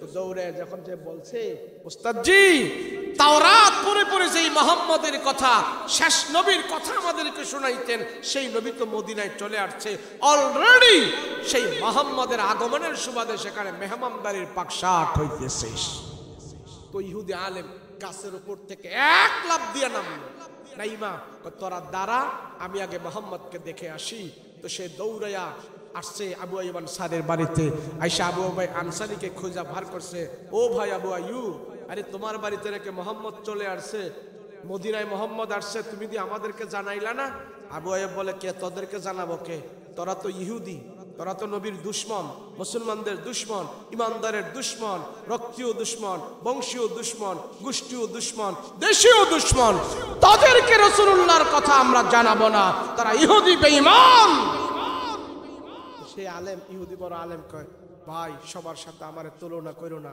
আমি 3টা কিতাবের আলেম অন্ততপক্ষে তারা খারাপ হইতে পারে আমি একজন আলেম মানুষ তোমার ঘরে কি মুহাম্মদ আছে বলে অবশ্যই আছে বলে আমি আর পৃথিবীতে কিচ্ছু চাই না শুধু তুমি এক নজর মুহাম্মদকে আমার সামনে নিয়ে যাও আমার চোখ দিয়ে আমি মুহাম্মদকে দেখতে চাই সুবহানাল্লাহ তো আবু আইয়ুব আনসারী বলে না না না তোরা ইহুদি তোরা জবানে আর দিলে এক না পৃথিবীর বুকে সবচেয়ে বড় মিথ্যাবাদী জাতি হইল ইহুদি গোষ্ঠী কি গোষ্ঠী ধরে বলেন না কে ইহুদিরা জীবনেও তারা মুখ দিয়া যা বলবে দিলের কথা মুখ দিয়া জীবনেও তারা বলবে না মুখে একটা দিলে আরেকটা আবু আইয়ুব আনসারী কয় না আমার রাসূলুল্লাহর কাছে তোমাকে নিয়ে যাব না তোমার হাতে ধরি পায়ে ধরি তুমি আমাকে অন্যদের কথা মনে কইরো না অন্যদের মতো আমাকে মনে কইরো না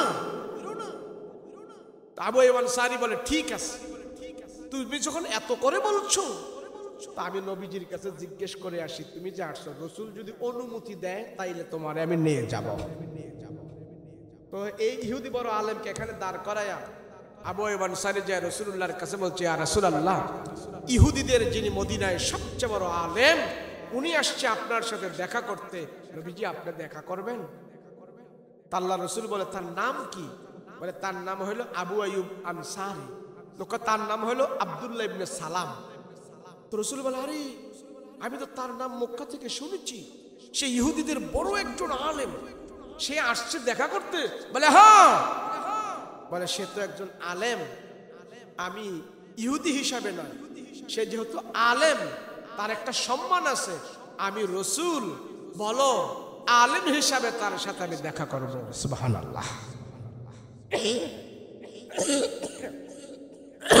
আব্দুল্লাহ ইবনে সালামের কাছে আয়েশা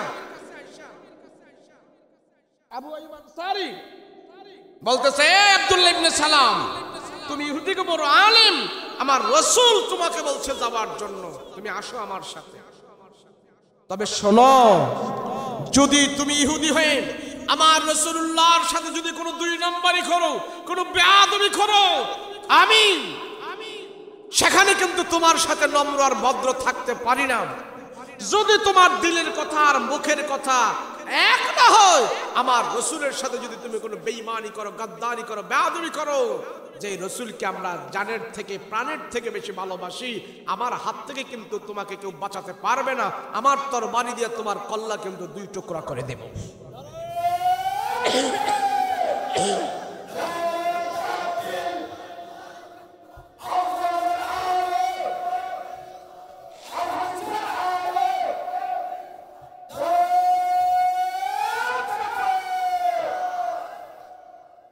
তুমি ইহুদি আর আমি মুসলমান আমার জীবনের থেকেও আমি রাসূলকে সবচেয়ে বেশি ভালোবাসি আসো তো গেল ধীরে ধীরে নিতেছে আর কা সাবধান বেয়াদবি কিন্তু করিস না কারে ভাই আমি বেয়াদবি কেন করব আমি রাসূলুল্লাহর খবরটা তাওরাত কিতাবের ভিতর থেকে আমি পড়েছি আমি জানি তো নীল ধরে ধরে নিয়ে আমার রাসূলুল্লাহর সামনে এইভাবে দাঁড় করাইলেন তো আবু আইয়ুব আনসারী পরিচয় করাইতেছেন উনি আবু বকর উনি ওমর উনি ওসমান উনি আলী আর তোমার বরাবর যাকে দেখতেছো উনি হলেন মুহাম্মদুর রাসূলুল্লাহ সাল্লাল্লাহু আলাইহি ওয়াসাল্লাম তো এই ইহুদি আলেম আমার রাসূলুল্লাহর চেহারার দিকে তাকায় বুকে তাকায় মুখে তাকায় পায়ে তাকায় সেভাবে তাকাতাকি করতে এক পর্যায়ে এই ইহুদি আলেম আমার রাসূলুল্লাহর চেহারার দিকে এভাবে তাকায় রইছেন, ডাইনে বামে সামনে পিছনে কোথাও তাকায় না, শুধু নবীজির চেহারার দিকে তাকায় রইছেন। সুবহানাল্লাহ। আল্লাহর নবী রাহমাতুল লিল আলামিন বলেন, এ আব্দুল্লাহ ইবনে সালাম, তুমি বলো আমার পয়গম্বরের চেহারার দিকে তুমি তাকায় আসো, কোনো কথা বলো না, শুধু তাকায় আসো, কারণটা কি বলো? ইহুদি আলেম কোনো কথা কয় না, শুধু নবীজির চেহারার দিকে তাকায় আছে, নবীজির চেহারার দিকে তাকায় আছে, কোনো কথা কয় না। নবী ডাক দিয়া বলে, এ আব্দুল্লাহ ইবনে সালাম, বলো তুমি একদম আমার চেহারার দিকে তাকায় আছো, কোনো কথাই বলছো না, কারণটা কি? কিছুক্ষণ পর আমার পয়গম্বর তার চেহারার দিকে তাকায় দেখে ওই আব্দুল্লাহ ইবনে সালাম ইহুদি বড় আলেমের দুটা চোখ থেকে পানিগুলো টপ টপ করে পড়া আরম্ভ করে দিয়েছে, চোখ থেকে পানি পড়তেছে। আব্দুল্লাহ ইবনে সালাম দেখতে বলে, ইয়া রাসূলুল্লাহ, রহমতের নবী গো, আপনার চেহারার দিকে তাকায় আমি খারাপ কোনো মন্তব্য করি নাই। নবীজি, এতক্ষণ পর্যন্ত আপনার চেহারার দিকে তাকায় আমি কোনো খারাপ মন্তব্য করি না। ইয়া রাসূলুল্লাহ, ইয়া হাবিবাল্লাহ, রাহমাতুল লিল আলামিন, তাওরাত কিতাবটা আমার দিলের ভিতরে আছে, তাওরাত কিতাবের হাফেজ আমি, জাবুর কিতাবের আলেম, ইনজিল কিতাবের আলেম। ওগো নবীজি, তাওরাত কিতাবটা আমার পুরোটা মুখস্থ আছে, ওই তাওরাত কিতাবের ভিতরে দেওয়া আছে আখিরি জামানার নবী যে হবে তার নাম হবে মুহাম্মদ। ওই মুহাম্মদ নামের আমি প্রশংসা করেছি, ওই মুহাম্মদ নামের আমি মর্যাদা করেছি, মুহাম্মদের নামের সব কারিশমা আমি সেখানে পড়েছি। পৃথিবীতে আপনার নামের আগে মুহাম্মদ নাম কোনো মানুষের নাম ছিল না, তাওরাত কিতাবের ভিতরে তা উল্লেখ করা আছে। ইয়া রাসূলুল্লাহ, ইয়া হাবিবাল্লাহ, আপনার চেহারার দিকে তাকায় আর তাওরাত কিতাবের সাথে মিলাই আমি দেখেছি রাসূল গো, তাওরাত কিতাবের ভিতরে বর্ণনা আছে আখির জামানার নবী যে হবে তার কপালটা কেমন হবে, তার চুলগুলো কেমন হবে, কানটা কেমন হবে, নাকটা কেমন হবে, গালগুলো কেমন হবে, দাড়িগুলো কেমন হবে, দাঁতগুলো কেমন হবে, সব বর্ণনা তাওরাত কিতাবের ভিতরে দেওয়া আছে। ওখান থেকে দেখি নবীজি আমি মুখস্থ করেছি, আজকে আপনাকে আমি সামনে পেয়েছি। ও রাহমাতুল লিল আলামিন পয়গম্বর, আপনার চেহারার দিকে তাকায় আর তাওরাত কিতাবের সাথে মিলায়া যুক্তির কুষ্টি পাথর দিয়ে আমি যাচাই করে দেখলাম তাওরাত কিতাবের ভিতরে আমি যা যা পড়েছি, আজকে রাসূল আপনার চেহারার ভিতরে আমি বাস্তবে সব পেয়ে গেছি। আমার আর কোনো সন্দেহ নাই গো নবীজি, আমার আর কোনো সন্দেহ নাই আপনি যেন সত্য পয়গম্বর। আল্লাহর নবী বলে, যদি আমি সত্য পয়গম্বর হয়ে থাকি কালমা পড়ে মুসলমান হয়ে যাও। ওই তাওরাতের আলেম ডাক দিয়া বলে, ইয়া রাসূলুল্লাহ, আমি কথা দিলাম আমি আপনার হাতে হাত রেখে মুসলমান হয়ে যাব। রাসূলুল্লাহর হাতে হাত রেখে মুসলমান হয়ে যাওয়ার জন্য রাসূলকে ওয়াদা দিয়েছে। লম্বা কথা, যাই হোক, আল্লাহ রসুলকে সে প্রশ্ন করলেন, ইয়া রাসূলুল্লাহ, যদি আমরা মুসলমান হই, আমার সাথে আরো আমার দলবল ভক্তবৃন্দ মুসলমান হবে, তবে তাদেরকে তো আমি বলতে হবে মুসলমান হলে ঈমান নিয়ে কবরে গেলে পুরস্কার কি পাবো। আমি তাদের সামনে আপনারে কিছু প্রশ্ন করবো, আপনি উত্তর দিয়েন। আমি জানি রসুল আপনি সব উত্তর দিতে পারবেন, তো ইহুদিদেরকে বুঝানোর জন্য আমি আপনারে প্রশ্ন করব। এই প্রশ্নগুলো ইমাম বুখারী রাহমাতুল্লাহি আলাইহি বুখারী শরীফের ভিতরে উল্লেখ করেছেন, অনেকগুলো প্রশ্ন সেখানে। আমি একটা প্রশ্ন বলতেছি শুধু, সে ইহুদিদেরকে শোনায় বলছে, ইয়া রাসূলুল্লাহ, আমরা যখন জান্নাতে যাব ঈমান নিয়ে গেলে তো আল্লাহ জান্নাত দিবে। বলে, হ্যাঁ জান্নাত দিবে। তো জান্নাতে যাওয়ার পর আমাদেরকে সর্বপ্রথম আল্লাহর পক্ষ থেকে কোন খাবারটা জান্নাতে আমাদেরকে প্রথম খাওয়াবে, ওই খাবারের নামটা আজকে আমি আপনার জবান থেকে শুনতে চাই। তো রাসূল কারীম, এই খাবারের কথা তো তোমাদের তাওরাতেও আছে। তো রাসূল ইহুদি আলেম বলে, তাওরাতে থাক, ওটা আমার জানার দরকার নাই। আপনি তাওরাত পড়েন নাই, আপনার কোরআন থেকে আপনি বলেন। তো রাসূল বলে সেই খাবারটাকে জানো? আল্লাহ পাক যত জান্নাতের ভিতরে মানুষ যাবে, জান্নাতি যারা হবে, আল্লাহর পক্ষ থেকে সর্বপ্রথম যে খাবারটা দেওয়া হবে সেই খাবারটা হলো মাছের কলিজা। বড় মাছ আছে না, এই মাছের কলিজা ভুনা কইরা কাবাব বানায়া সব জান্নাতীদের পক্ষ কলিজা ভুনা করা খাবার রাইখা আল্লাহ বলবে, ও জান্নাতীরা, আমার পক্ষ থেকে তোমাদের জন্য আজ আমি সর্বপ্রথম মাছের কলিজা ভুনা করা খাবার নাস্তা দিয়ে আমি আল্লাহ তোমাদেরকে মেহমানদারির খাবার উদ্বোধন করলাম। সুবহানাল্লাহ।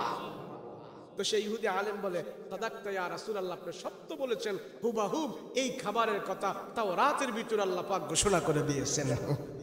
এবার ইহুদি আলেম তার দলবল ছাত্র করে জিগায়, রে মুহাম্মদের সত্য নবী, আমি তোদেরকে যা পড়াইছি তাওরাত থেকে সব তার ভিতরে আমি পেয়ে গেছি। তোমরা মুসলমান হবে কি হবে না সেটা আমি জানি না, আমি কিন্তু তাওরাত জবুর সব এখন বাদ দিয়া মুহাম্মদের হাতে হাত রেখে মুসলমান হয়ে গেলাম। তো তার সাথে আরো কিছু ইহুদিরা মুসলমান হয়েছে।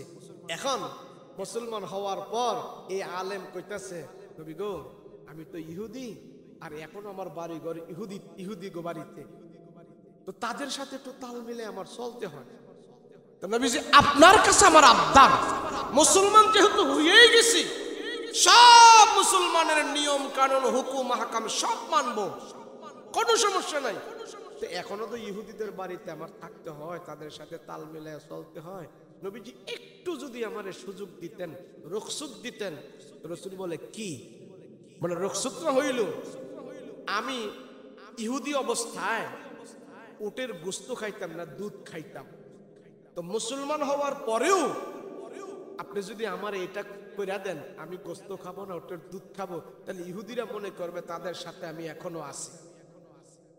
তো তাদের সমাজে আমার চলাফেরা করতে সুবিধা হবে, আর মুসলমানদের দিকটা হয়েই গেছে, দুই দলকে সমন্বয় করে চলতে আমার একটা সুবিধা। কথা কয় না দি, এই এমন এই দুই কলমার মুসলমান হইয়া চলতে আমরা বেশি পছন্দ করি, তাই না? কথা কয় না দি, এই মাদারীপুরের মানুষ না আপনারা? কথা কয় না দি, না বরিশালের? হ্যাঁ, মাদারীপুর না? আমি তো মনে করছিলাম বরিশাল যাইতেছে আজকে ওয়াজ করার লাইগা, মানে আয়া শুনছি এটা মাদারীপুর, এক জেলার ওয়াজ না আরেক জেলায় করতেছি। রাসূল সে বলল, রাসূল আমি ইহুদিদের সাথেও চলবো, মুসলমানের সাথেও চলবো, এমন একটা সমন্বয় করে যদি চলি আমার জন্য সুবিধা হবে। দেন আমাকে মাঝে কিছু লোক আছে না, হিন্দুকে পূজায় গেলেও সই, ওয়াজ মাহফিলে আসলেও সই, সোদেরও টাকায় সই, জুমার নামাজের মুসল্লিও সই, বুঝেন নাকি? আমাদের কুমিল্লায় কয় সই, মানে সব জায়গায় উনি ফিট, সব জায়গায় কি মানে সব তালেই চলে, সুদের টাকাও খাবে, আবার তাহাজ্জুদের নামাজও পড়বে, তসবিহও টানবে, ঘুষেও টাকা লাগাবে, এমন আছে না? নাই? আর এটাই তো আমরা বেশি চাই। তো সে যখন এই কথা বললো, আমি ইহুদিদের সাথে তাল মিলায় চলতে চাই, ইসলামও মানতে চাই, তো রাসূল বলে, দেখো ইসলাম ধর্মের মালিক আমি না, মালিক হইল আল্লাহ। আল্লাহ যদি তোমার এই সুযোগ দেয় তাইলে আমার কোনো সমস্যা নাই, তোমার এই কথাটা আমি আল্লাহর উপরে হাওলা করে দিচ্ছি। তা আল্লাহর উপরে যখন হাওলা করে দিচ্ছে, এমন মুহূর্তে আল্লাহ পাক জিবরাইল আমিনকে দিয়া কোরআনের একটা আয়াত আমার রাসূলের কাছে নাজিল করে দিয়েছে, আর সেই আয়াতটাই আমি খুতবার শুরুতে আপনাদের সামনে তেলাওয়াত করেছিলাম। এই আয়াত নাজিল করে আল্লাহ কি জানাইতেছে, ইয়া আইয়ুহাল্লাযীনা আমানু দুখুলু ফিস সিলমি কাফা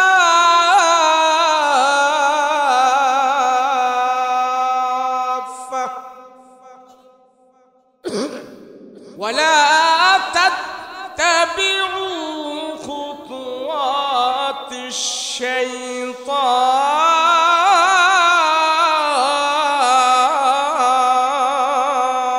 শাইতান ইন্নাহু লাকুম আদুব্বুম মুবিন।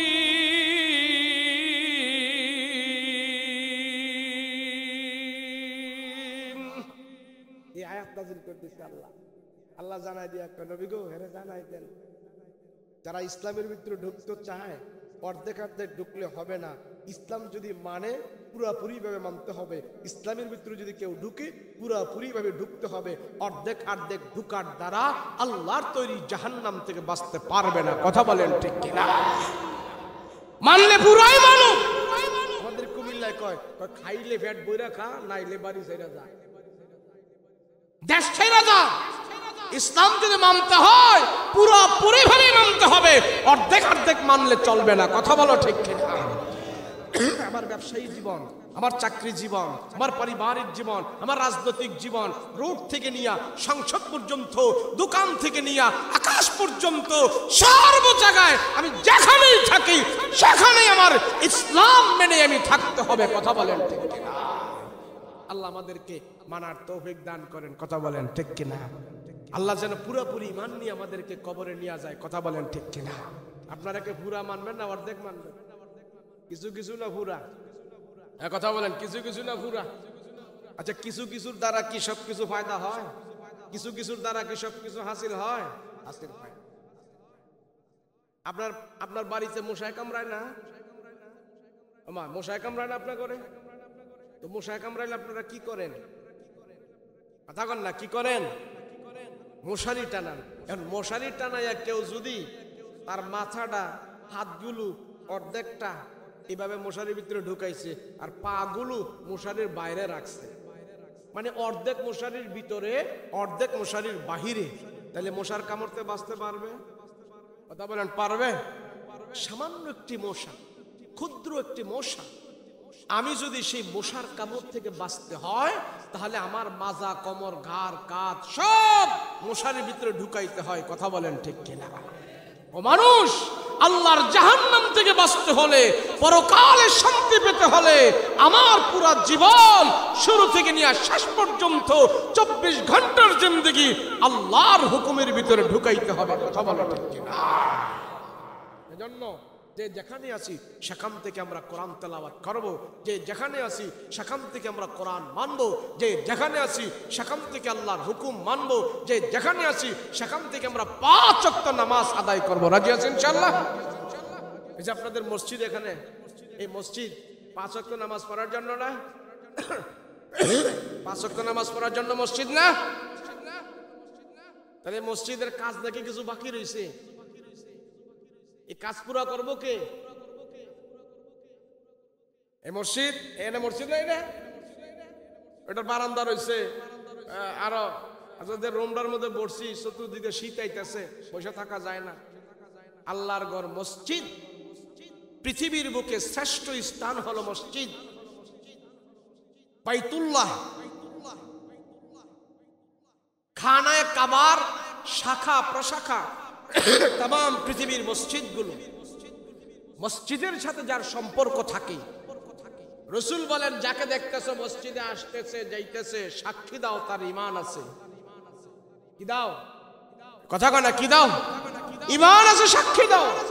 ফজরের নামাজ পড়ে মসজিদ থেকে যে বের হলো, সাক্ষী দাও সে শুধু নামাজ পড়ে বের হয় নাই, সে ইসলামের পতাকা নিয়ে মসজিদ থেকে বের হয়েছে। সুবহানাল্লাহ।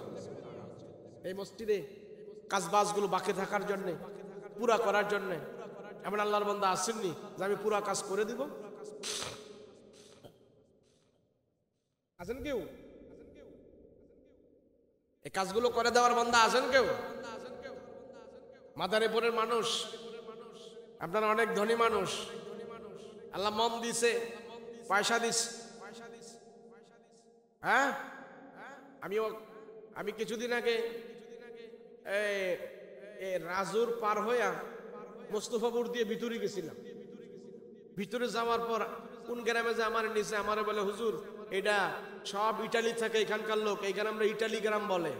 এমন আছে না? না আছে? আমি কই যা আজগা তর্ক মাদ্রাসা আনছোস আমারে, আজগা মাদ্রাসার পয়সা উঠামো, আমি দেখবো ইটালিওয়ালারা কি করতে পারে। আলহামদুলিল্লাহ যথেষ্ট পরিমাণ ওরা দান করছে, যথেষ্ট পরিমাণ। মাদ্রাসার বিল্ডিং আছে, 2টা বিল্ডিং আছে, মসজিদ আর বড় করতেছে, আলহামদুলিল্লাহ। তো আল্লাহ পয়সা দেয়, আল্লাহ টাকা দেয়, আল্লাহ মাল দেয়, এগুলি কবরে নিয়ে যাওয়ার জন্য দেয় না। কথা বলেন ঠিক কিনা? আপনি মাল দৌলত কবরে নিয়ে যাবেন, এই মাল দৌলত দিয়ে নেক আমল কামায়া এই নেক আমল নিয়ে কবরে যাবেন। কথা বলেন ঠিক কিনা? আল্লাহ দুইটা জিনিস সবচেয়ে বেশি পছন্দ করে, যে দুইটা জিনিস আমরাও পছন্দ করি। আল্লাহ কয়টা জিনিস পছন্দ করে? এই কথা বলেন, সবাই বলেন না, কয়টা জিনিস পছন্দ করে? দুইটা। সেই দুইটা জিনিস আমরাও সবচেয়ে পছন্দ বেশি করি। মানুষের সবচেয়ে বড় পছন্দের প্রিয় মহব্বতের হইল দুই জিনিস, এক হইল জান আর এক হইল মাল। কি বলেন না? কি এই আপনার কাছে সবচেয়ে পছন্দের কি বলেন দেখি? জান এবং মাল। আপনার শরীর, আপনার জান, এটা যদি ঠিক না থাকে তো দুনিয়াটাকেও দুনিয়া মনে হবে না, এটা তিতা তিতা মনে হবে। কথা বলেন ঠিক কিনা? আর যদি ভালো করে মাল থাকে তো পাকনা দাড়িওয়ালা বুড়ায়ও জোয়ান হয়ে যায়। কথা বলেন ঠিক কিনা? এর জন্য মালের মহব্বত আর জানের মহব্বত, এই দুই মহব্বত মানুষের কাছে আছে। আল্লাহ কয় আমিও দুইটারে মহব্বত করি, তোরা এই জান এবং মাল দিয়া আমার আল্লাহরে খুশি করস। কথা বলেন ঠিক কিনা? তাহলে এই মসজিদের জন্য এমন কে আছেন 5,000 10,000 টাকা দিবেন এই কাজটা করার জন্য, মসজিদের বাকি কাজগুলো করার জন্য? কেউ আছেন যে আমি আল্লাহর ঘর মসজিদে 5,000 টাকা দিব, এমন কে আছে বলে? আছে কেউ? 10,000 টাকা দেন বলা আছে কেউ মসজিদে? এই মসজিদের মা বাপ নাই, মসজিদের মহল্লা নাই, মুসল্লি নাই। কথা কয় না দি? এইভাবে এতটুকু করছে কারা? ইট টিট দিয়ে এটা তো সুন্দর করছে, অর্ধেকটা কিছু না রয়েছে, এগুলো করছে কে? এমনি হয়ে গেছে। কথা কয় না দি? 5,000 কে দিবেন বলেন যে আমি মসজিদের কাজের জন্য 5,000 টাকা দিব? বলেন একজন আল্লাহর বান্দা বলেন মসজিদের জন্য 5,000 টাকা দেব? নাই কেউ? 2,000 টাকা নাই? মসজিদের বারান্দাটা করার জন্য 2,000 টাকা নাই? নিজের ঘরের বারান্দা তো খুব সুন্দর। আয় হ্যাঁ, কোন জেলার ওয়াজ করতেছি, কোন জেলায়? এমন তো ভাবছিলাম না। কেউ আসে কিনা বলেন? 1,000 টাকা কে দিব? 1,000? আচ্ছা সারা হইব না, 1,000 টাকা কে দিব বলেন? আছে কেউ? আমার কালেকশন করতে কইছে কাটা। হ্যাঁ, এই মসজিদের জন্য 1,000 টাকা নাই? এরকম নাই কি হয়ে গেল? এমন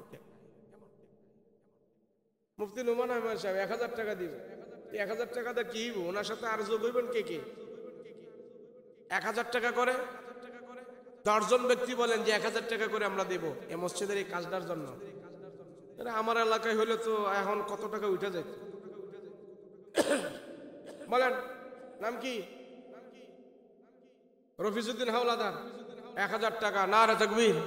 আল্লাহ পাকনা দাড়িওয়ালা মুরব্বী মানুষ, আল্লাহ তোমার ঘরে দান করলেন, আল্লাহ কবুল ও মঞ্জুর করেন, বলেন আমিন। শোনেন ছোট্ট একটা ইতিহাস শোনেন।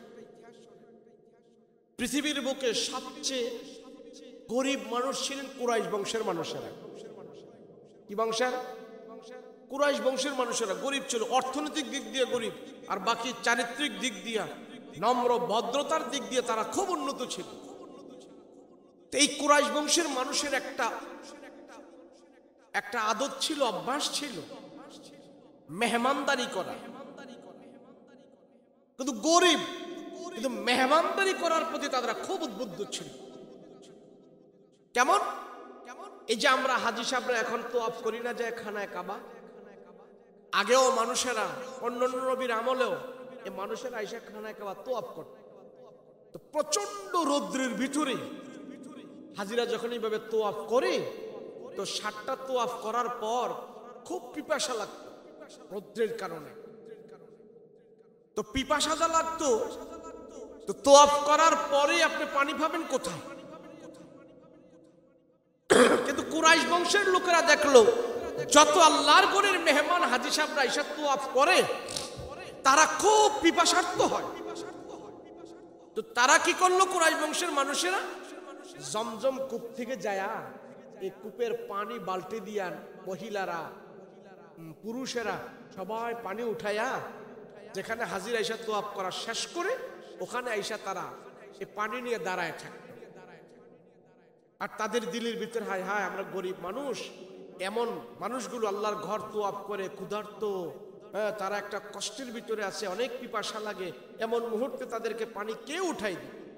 অনেক দূর থেকে আসে। তো এই ভেবে কুরাইশ বংশের লোকেরা কুয়া থেকে পানি উঠে, জমজম পানি উঠে হাজিদের জন্য তারা দাঁড়ায় থাকতো। তো হাজিরা তোয়াব করে এসে তাদের হাত থেকে ওই জমজমের পানি নিয়ে পানি পান করতেন। পানি পান করার পরে দিলের ভিতরে একটা শান্তি লাগতো। তো হাজিরা কুরাইশ বংশের মানুষের জন্য দোয়া করত, এই পানি পান করে, জমজম কূপের পানি পান করে। যখন দোয়া করত ওই হাজিদের দোয়া, আল্লাহর ঘরের মেহমানদের দোয়া আল্লাহ এমন ভাবে কবুল করেছে, জমজম কূপের পানি পান করাইয়া মেহমানদারি করায়া কুরাইশ বংশের মানুষেরা যে আর্থিকভাবে দুর্বল ছিল, কিয়ামতের আগ পর্যন্ত এখন আর তারা আর্থিকভাবে দুর্বল নয়। আল্লাহ পাক এমন ভাবে তাদেরকে কবুল করছে, সৌদি আরবের সরকার তাদের যা কিছু লাগে সব ব্যবস্থা এমন ভাবে করে রাখছে, এরা চাকরি বাকরি করা লাগে না। কুরাইশ বংশের মানুষদের অর্থনৈতিক যা লাগে সব ব্যবস্থা সৌদি আরবের সরকারের পক্ষ থেকে আল্লাহ পাক করাই দিয়েছে। জীবনে তাদের আর কোনোদিন কপাত আসবে না, অভাব আসবে না। এমন ভাবে সমস্ত পৃথিবীর সব মানুষের কাছে কুরাইশ বংশের মানুষের সম্মান ইজ্জত আল্লাহ পাক বাড়ায় দিচ্ছে। কেন? খানায় কাবা আল্লাহর ঘরের মেহমানদেরকে তারা পানি খাওয়াইছে, পানি পান করাইছে, তাদের দিক থেকে দোয়া আসছে। তা আপনি যদি এই খানায় কাবার যে অংশ মসজিদ, এই মসজিদের যদি ওযুখানা করেন, এই মসজিদের মুসল্লিদের জন্য যদি একটা ব্যবস্থাপনা করেন, সে যদি এখানে আরাম পায়, নামাজ পড়ে, দোয়া করে, অবশ্যই আল্লাহ আপনার সম্পদের ভিতরে বরকত দান করে দিবে। কথা বলেন ঠিক কিনা? কিন্তু আমরা মসজিদে দান করতে রাজি না, মসজিদ বানাইতে রাজি না, মসজিদে দিতে রাজি না, কইমা নিয়ে যায়। আরে মিয়া, রাসূল বলছেন দানে তোমার বালা মুসিবত দূর হয়, দানে তোমার সম্পদে বরকত হয়। বলেন মসজিদের জন্য কে আর 1000 করে কে দিবেন, টাকা দিবেন কে? বলেন আল্লাহর ঘর বাইতুল্লাহতে 1000 কে দিবেন? বলেন 1000 করে কে দিবেন? দোয়া করে দিই। 1000 নাই? আপনারা কোন এলাকার মানুষ বসে রয়েছেন? বরিশালের মানুষ এসে বসে রয়েছেন এখানে। আমার ধারণা তাহলে ভুল। আমার এলাকায় এতগুলো মানুষের সামনে যদি আমি এখন টাকা চাইতাম, কমপক্ষে 30,000 নগদ আসতো এখানে।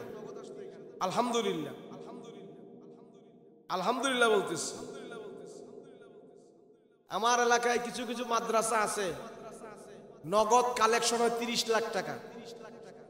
কুমিল্লায় কিছু কিছু মাদ্রাসা আছে, নগদ কালেকশন হয় মাহফিলের দিন 30 লাখ টাকা, 20 লাখ টাকা, 25 লাখ টাকা নগদ কালেকশন হয়। আলহামদুলিল্লাহ। আমার থানায় আমি যেই মাদ্রাসায় পড়াশোনা করছি, কুমিল্লা হোমলায় গ্রামের ভিতরে এক মাদ্রাসা, দাওরা হাদিস মাদ্রাসা, গ্রামের ভিতরে অজপাড়া গায়ে, ওখানে আমি হাফজ করছি। ওই মাদ্রাসায় এবছর কালেকশন হয়েছে প্রায়, নগদ কালেকশন হয়েছে প্রায় 28 লাখ টাকার উপরে নগদ কালেকশন হয়েছে। অবশ্য এলাকার ভিতরে কেউ শিল্পপতি না, এলাকার ভিতরে বিশাল বড় শিল্পপতি এমন কেউ না, 2-4টা লোক আছে, আর বাকি সবাই দান করে। এই মাদ্রাসার ভিতরে বিশাল বড় বিল্ডিং, 2টা বিশাল বড় বিল্ডিং। আলহামদুলিল্লাহ। এদের দেশে যত মানুষ আছে সব প্রবাসী, মিডল ইস্টে প্রবাসী, ওখান থেকে টাকা পাঠাইতেছে। মাদ্রাসা বিশাল বড় চলতেছে। মাদ্রাসা মসজিদে দান করে পৃথিবীতে কোন লোক ফকির হয়েছে, পোলা পাইনিয়া না খায়া রয়েছে এমন একটা লোক আপনি দেখাইতে পারবেন না, একজনকে আপনি দেখাইতে পারবেন না। আমার ক্ষুদ্র ব্রেনে আমি বাংলাদেশ থেকে, বাংলাদেশের প্রত্যেকটা জেলায় আমার যাওয়া আছে। বাংলাদেশ ছাড়াও আলহামদুলিল্লাহ আপনাদের দোয়ায় বাহিরে 4-5টা রাষ্ট্রে আমি গেছি। আমার এই ক্ষুদ্র ব্রেনে দেশ ঘুরে আমি যা দেখছি, মাদ্রাসা মসজিদ দিনের কাজে অর্থনীতি দিয়ে, সময় দিয়ে সে এখন নিঃস্ব হয়ে গেছে, ফকির হয়ে গেছে, এমন একটা প্রমাণ আপনি আমার সামনে দেখাতে পারবেন না। নাই, আমার নজিরে নাই। আপনার থাকলে আমার দেখান। যারা ইসলামের জন্য, দ্বীনের জন্য, কোরআনের জন্য অর্থ ব্যয় করে, আল্লাহ তাদেরকে দুনিয়া আখিরাতে আরো মর্যাদা দান করে। বলেন আছে কেউ? আছে আর আছে? আছে কেউ? দোয়া করে দিই আল্লাহ আমাদের সবাইকে সহি বুঝ দান করেন, বলেন আমিন। মসজিদের কোনো কাজ লাগলে বাকি সময় এসে দেখা করেন, দিয়ে দিয়েন। আল্লাহ আপনাদের অর্থ সম্পদ মালে বরকত দিবে।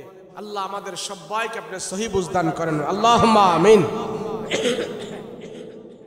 দোয়া করবো আমরা সবাই এখন। দেশের জন্য দোয়া করব, দেশের জন্য দোয়া করব, তাম পৃথিবীর মুসলিম উম্মাহের জন্য আমরা দোয়া করব। রাজি আছি ইনশাআল্লাহ? আমাদের আব্বা আম্মার জন্য দোয়া করব। রাজি আছি? আপনি দিনে একবার হলেও আপনি বাবা মার জন্য দোয়া করবেন। দিনে একবার হলেও আপনার বাবার জন্য দোয়া করবেন, মার জন্য দোয়া করবেন। আপনার মার সাথে বাবার সাথে আপনার যদি বনি বসান নাও থাকে, তাও আপনার মা বাবার জন্য দোয়া করবেন। বেঁচে থাক আর মরে থাক, বাবা মার জন্য একবার হলেও প্রতিদিন দোয়া করবেন। রসুল বলছেন, তোমার সম্পদে বরকত চাও, ব্যবসায় বরকত চাও, দুনিয়াতে সম্মান চাও, ইজ্জত চাও, তোমার হায়াত বাড়াইতে চাও, তাইলে তোমার মা বাবার জন্য তুমি দোয়া করো, মা বাবার সাথে সদ্ব্যবহার করো, আল্লাহ তোমার সব কাজে বরকত দান করে দিবে। আস্তাগফিরুল্লাহাল্লাযী লা ইলাহা ইল্লা হুয়াল হাইয়ুল কাইয়্যুম ওয়া আতুবু ইলাইহি লা হাওলা ওয়া লা কুওয়াতা ইল্লা বিল্লাহিল আলিয়্যিল আযীম। اللهم صل على سيدنا نبينا شفيعنا حبيبنا مولانا محمد صلى الله تعالى عليه وعلى آله وأصحابه أجمعين. اللهم آمين آمين صغيرا. رب العالمين পরওয়ারদিগার আলম আল্লাহ, রাত্র অনেক হয়ে গেছে, তোমার বান্দারা দুইটা হাত তোমার আদালতে উঠায় রাখছে। আয় আল্লাহ, তুমি টাকা দেখো তোমার বান্দারা কি চায়, প্রত্যেকের মনের নেক মাকসাদগুলো আল্লাহ পুরা করে দিও। রব্বুল আলামিন আয় আল্লাহ, রাত্র যত গভীর হয় দুনিয়ার মানুষের দরজা জানালা বাসা বাড়ি সব বন্ধ হয়ে যায়। আয় আল্লাহ, রাস্তাঘাট গুলো ফাঁকা হয়ে যায়, অফিস আদালত বন্ধ হয়ে যায়, সাপ বিচ্ছুগুলো গর্তের ভেতরে চলে যায়, পশু পাখিগুলো যার যার বাসায় চলে গেছে। আমরা গুনাহগারেরা এখনো বাড়িতে যাই নাই। আয় আল্লাহ, দুইটা হাত তোমার আদালতে উঠে রাখছি গো মালিক, আমাদের জিন্দেগীর সব গুনাহ খাতা মাফ করে দাও। আয় আল্লাহ, গুনার দিকে তাকাইলে তোমার দরবারে হাত উঠাইতে লজ্জা হয়, তারপরেও তোমার দরবারে হাত উঠাইতে হয় গো মালিক, তুমি ছাড়া আমাদের কেউ নাই, কেউ নাই। আয় আল্লাহ, মাহফিল তুমি কবুল করে নাও, এই আয়োজন তুমি কবুল করে নাও। আয় আল্লাহ, এই মাহফিল তুমি নাজাতের বাণী হিসাবে কবুল করো। আয় আল্লাহ, যারা টাকা দিয়ে, শ্রম দিয়ে, বুদ্ধি দিয়ে, পরামর্শ দিয়ে যে যেইভাবে সহযোগিতা করেছে আল্লাহ, প্রত্যেকের সহযোগিতা তুমি কবুল মঞ্জুর করে নাও।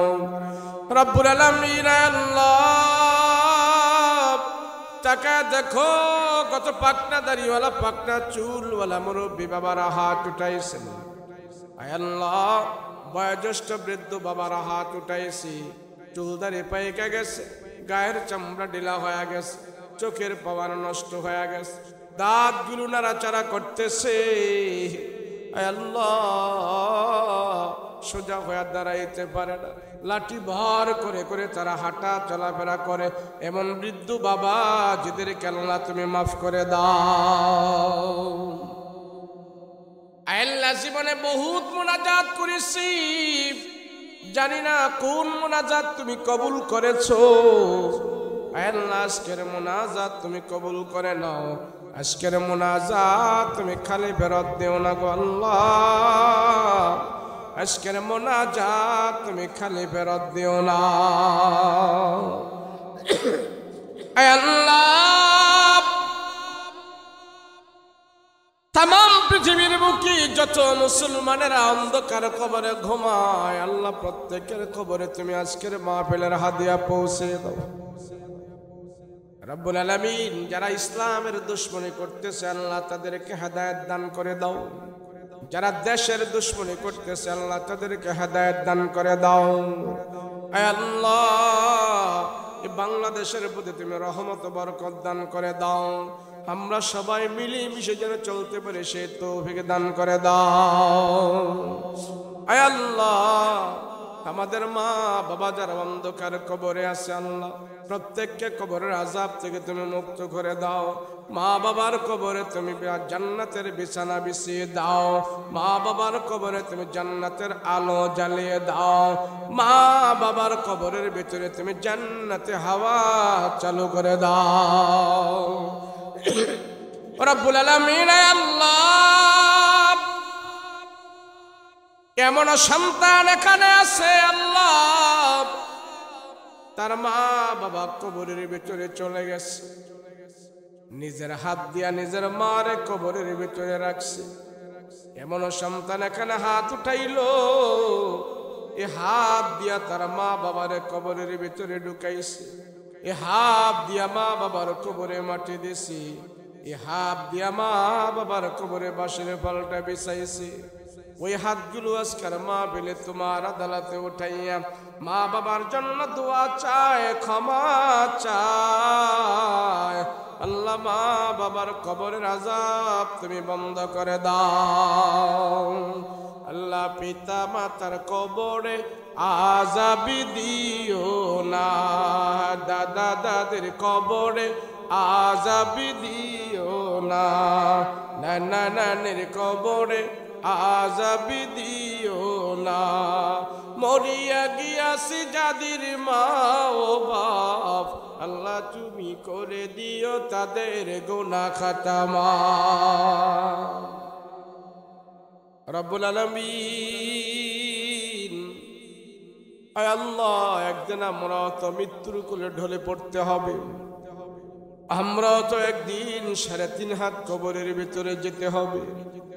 দুনিয়াতে কেউ বেঁচে থাকতে পারবো না, থাকার কোনো সুযোগ নাই। চলে যেতেই হবে, যেতে হবে আল্লাহ, যেতে হবে।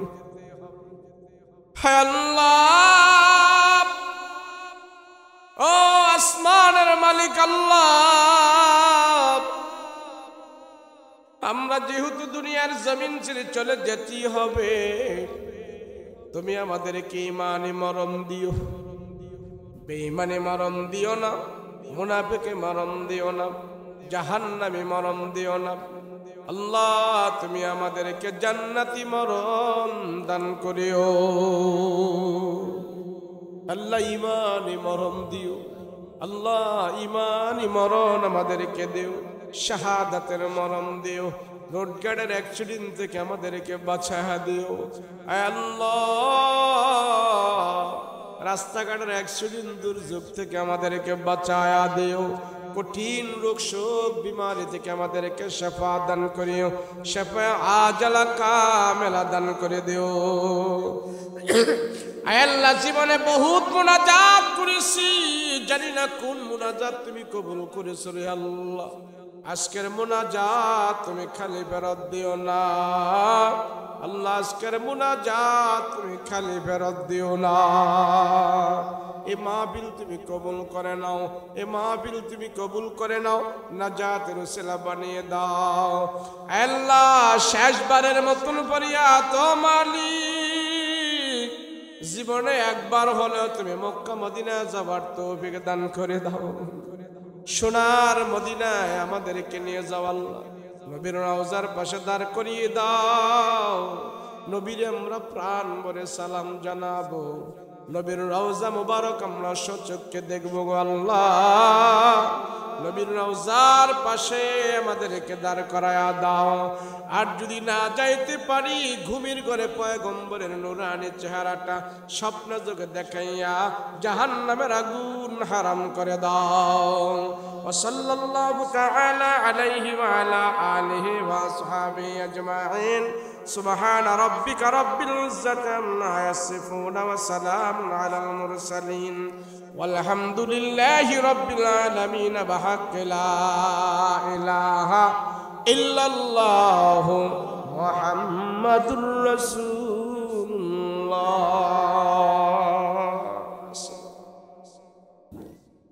আসসালামু আলাইকুম।